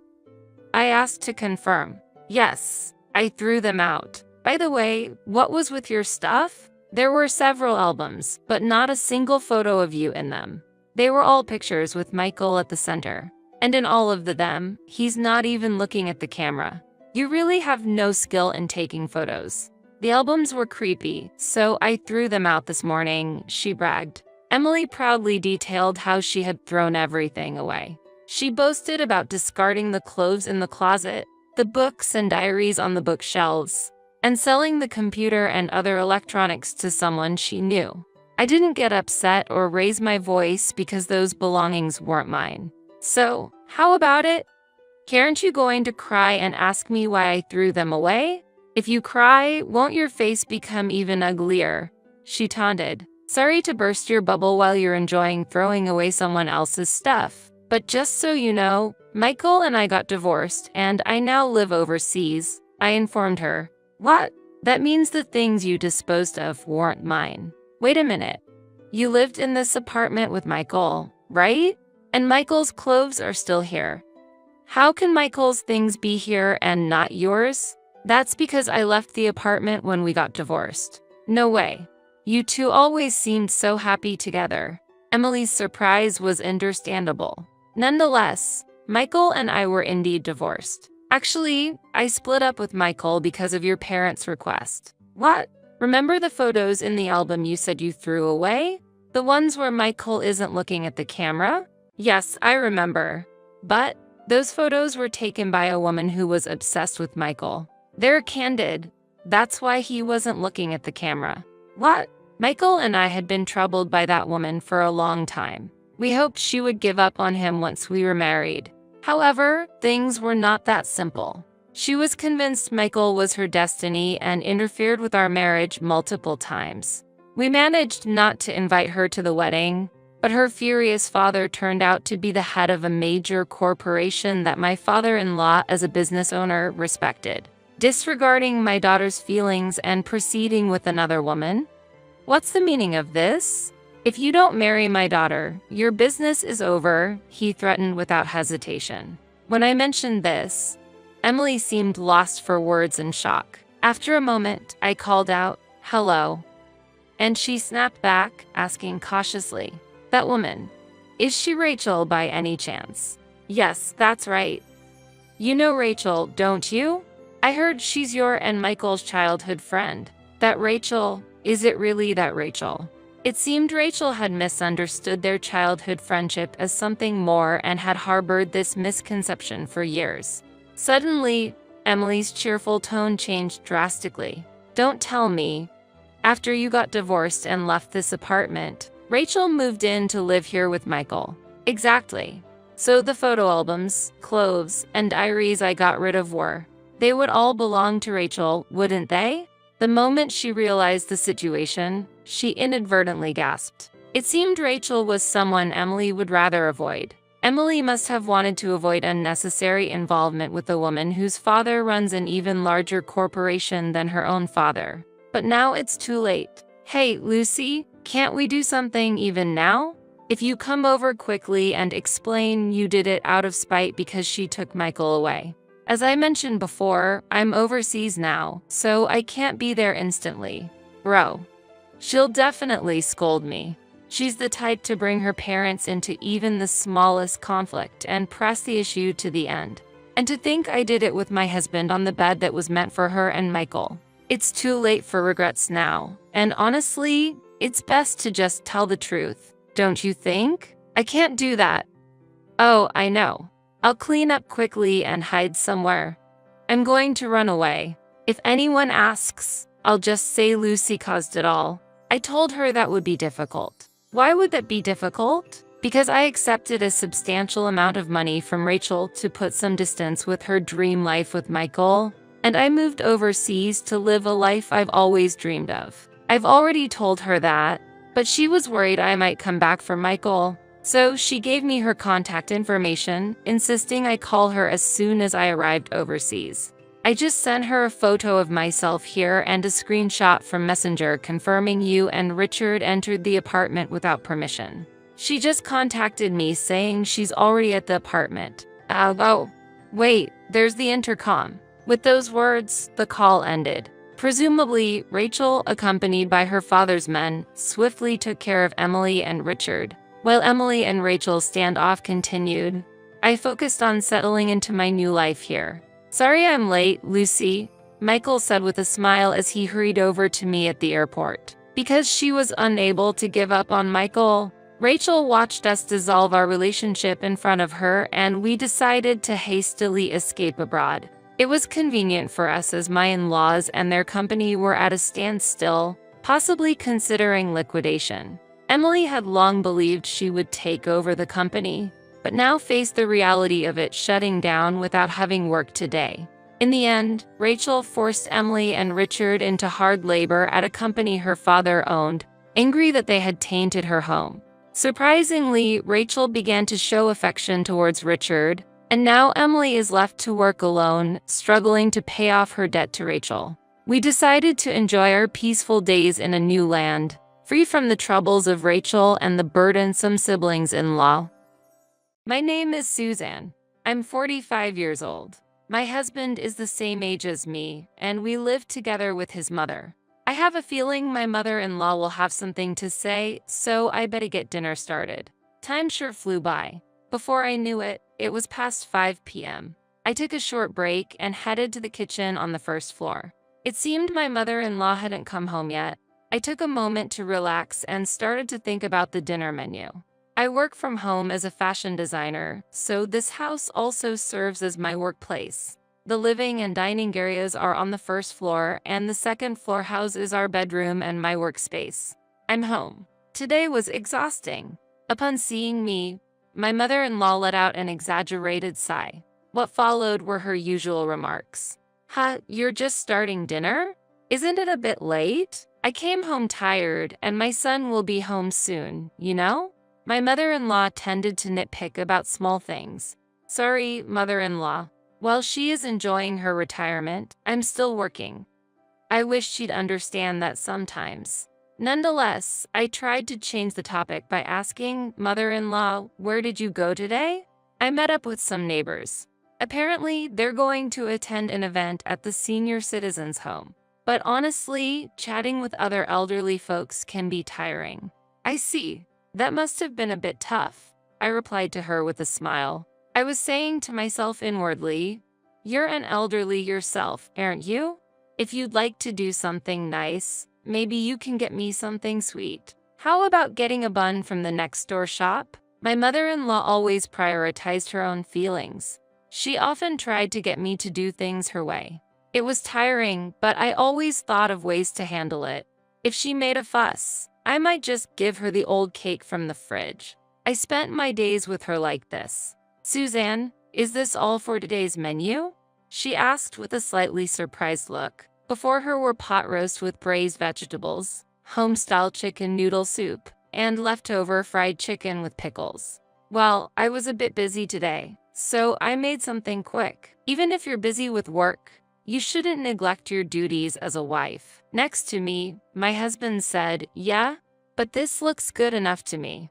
He said that happily and began to eat my cooking. There was a subtle tension at the dinner table. When I was a newlywed, I was always on edge, but I lived each day to the fullest. I'd get up early, stay up late, cook, sew, arrange flowers. I cherished each of these hobbies. As she reminisced, I was reminded of her era. Indeed, her sewing skills and her hobbies, like flower arrangements, were truly impressive. People around often said Suzanne's mother-in-law is really graceful, but they didn't know how demanding she could be at home. I've lived with her for over 20 years. When we first started our married life, my husband and I enjoyed our time together.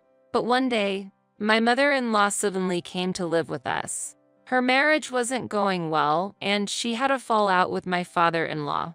He had a stern demeanor and she seemed scared of him.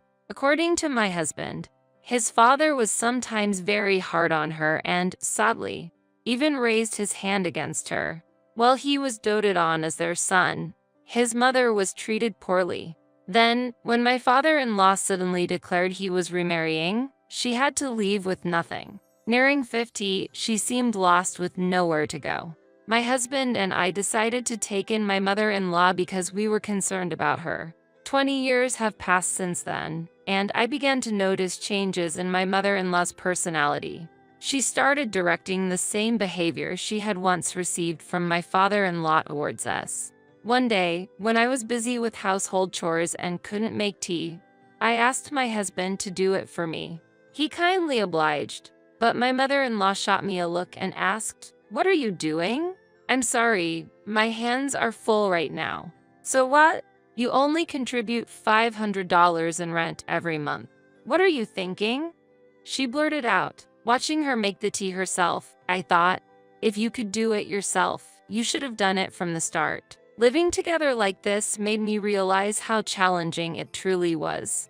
One day, my mother-in-law came home looking rather excited. She walked around the house with a spring in her step, humming a cheerful tune. "Mother-in-law, you seem to be in a good mood. Did something good happen? Speaking of which, Suzanne, which room do you think is bigger, the one on the first or second floor?"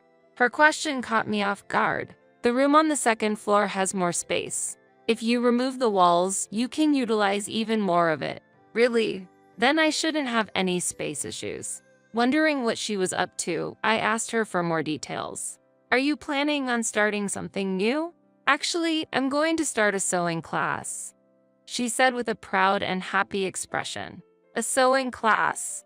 As a teacher, I was genuinely surprised. The sewing circle at the community center is ending, and a friend suggested we start a new class together. It was surprising that my nearly 70-year-old mother-in-law would be teaching.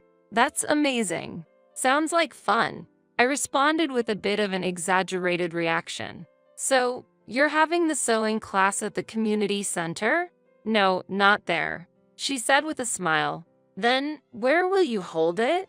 "Here, at this house." "What? Are you serious?" I blurted out in disbelief. "That's why the second floor room seems perfect. Please tidy it up a bit. I'll have students coming over soon, so let's keep it neat. But that's where I do a lot of my work," I replied with a concerned look. "Your job, right? You can use the first floor's room." I was taken aback, but that room is a bit small, and I need the flooring for my tools. She seemed to ponder a bit but eventually smiled. "I'll reconsider, but I really like that room." Struggling for words, I asked, "So, what should I do then?" She took my hand and said, "Maybe you can rent an external studio for your work. I'll look into it." And with that, she headed upstairs. I watched as she began to carefully put away my tools and materials.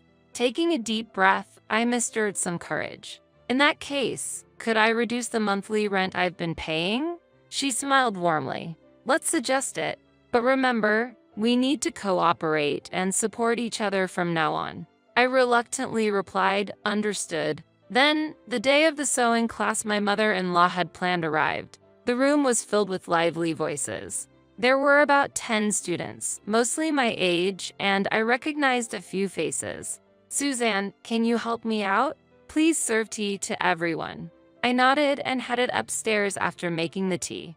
After distributing the tea, I remembered something and said with a smile, "Now, about the room's usage fee." A momentary silence followed. "Usage fee? What's that about? Wait, we need to pay today?" Some of the students looked at me with surprised faces. My mother-in-law seemed to be hiding a hint of anger.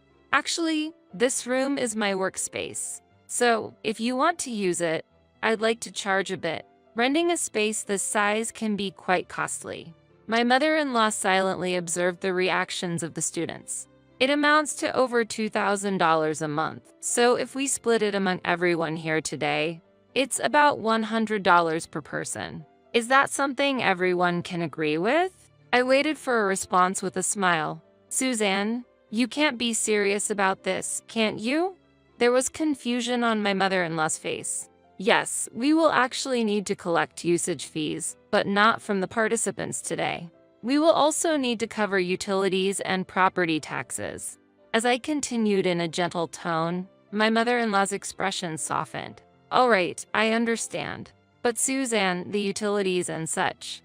I need some time to think about that. Well, if you use this room, it's only fair. I responded with a smile. The students, who had been listening to our conversation, began to murmur. Wait, was this originally Suzanne's room? Yes, it was initially my workspace. Knowing that, I might have to reconsider taking classes here. While some students looked worried, a few started to pack up to leave. What's the meaning of this? Inviting us and then doing this. One of my mother-in-law's friends, Michelle, raised her voice in frustration. Michelle, I'm sorry.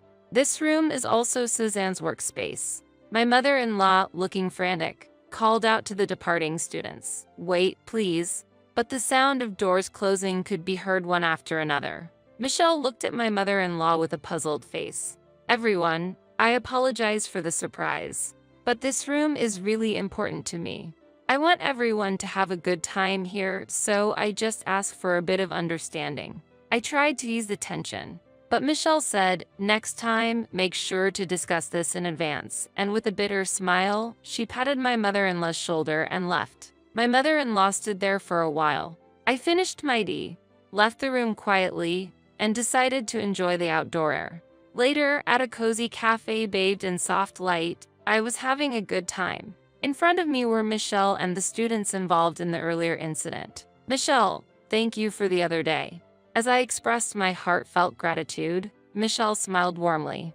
It's okay, Suzanne. But I was shocked that your mother-in-law would pull such a stunt. She said with a chuckle. I didn't expect things to turn out this way. But now, I'm really enjoying it. A student sitting next to me said shyly. That day's events were actually a plan we had secretly hatched. The truth is, Michelle is the mother-in-law of my friend and we've always been close. She always sees right through me when I'm in trouble. That's why, with Michelle's help, we decided to execute a certain plan. One of the students, who was the only one unaware of the situation, exclaimed, Wait, all that was planned? I said with hopeful anticipation. Well, I might have spiced things up a bit, but hopefully this will get my mother-in-law to be more considerate. Suzanne, you've really surprised me by coming up with something this entertaining, Michelle said with a bright smile. The atmosphere in the cafe was warm and friendly. Michelle was quite interested in my future plans. So, Michelle, what are you planning to do about the sewing class? For now, I'm planning to hold it at a different location. I see. I can introduce you to a place I know. They're very reliable. That's so kind of you, Suzanne. You're always so dependable. Michelle's words filled my heart with joy. After this incident, I felt our bond has deepened even more. As I sipped my fragrant tea, confident in this. When I got home, I noticed my mother-in-law seemed a bit different. Suzanne, this is unbelievable. You embarrassed me in front of so many people. You need to apologize to everyone right now. Her eyes were furious. Taking a deep breath, I slowly took out my phone. Sorry, I'm on the phone right now, I said, showing her the name Michelle on the screen. Her astonished face was unforgettable. Huh? Why are you talking to Michelle? When my surprised mother-in-law reached for my phone, my husband's voice came from the speaker. Hey, Mom, what's this about Michelle? She was speechless, her eyes wide with shock. Yes, I had cheekily changed my husband's contact name to Michelle just for fun. Seeing her confused expression, I couldn't help but smile. Don't worry, it's just a little joke, I said, heading to the kitchen. After that day, my mother-in-law's attitude completely changed. She became gentler and seemed to be more cautious around me. During meals, she seemed wary, as if wondering what I might be up to next. My husband noticed the change, commenting, "Mom, you seem a bit off. Is everything okay?" I wonder why," she responded. "It might just be because she's getting older," my husband added, looking deep in thought. From then on, our home became more peaceful. I started to relax more in my daily life. Who would have thought that a simple prank could change the atmosphere at home so much? I cherish each day, enjoying each and every moment.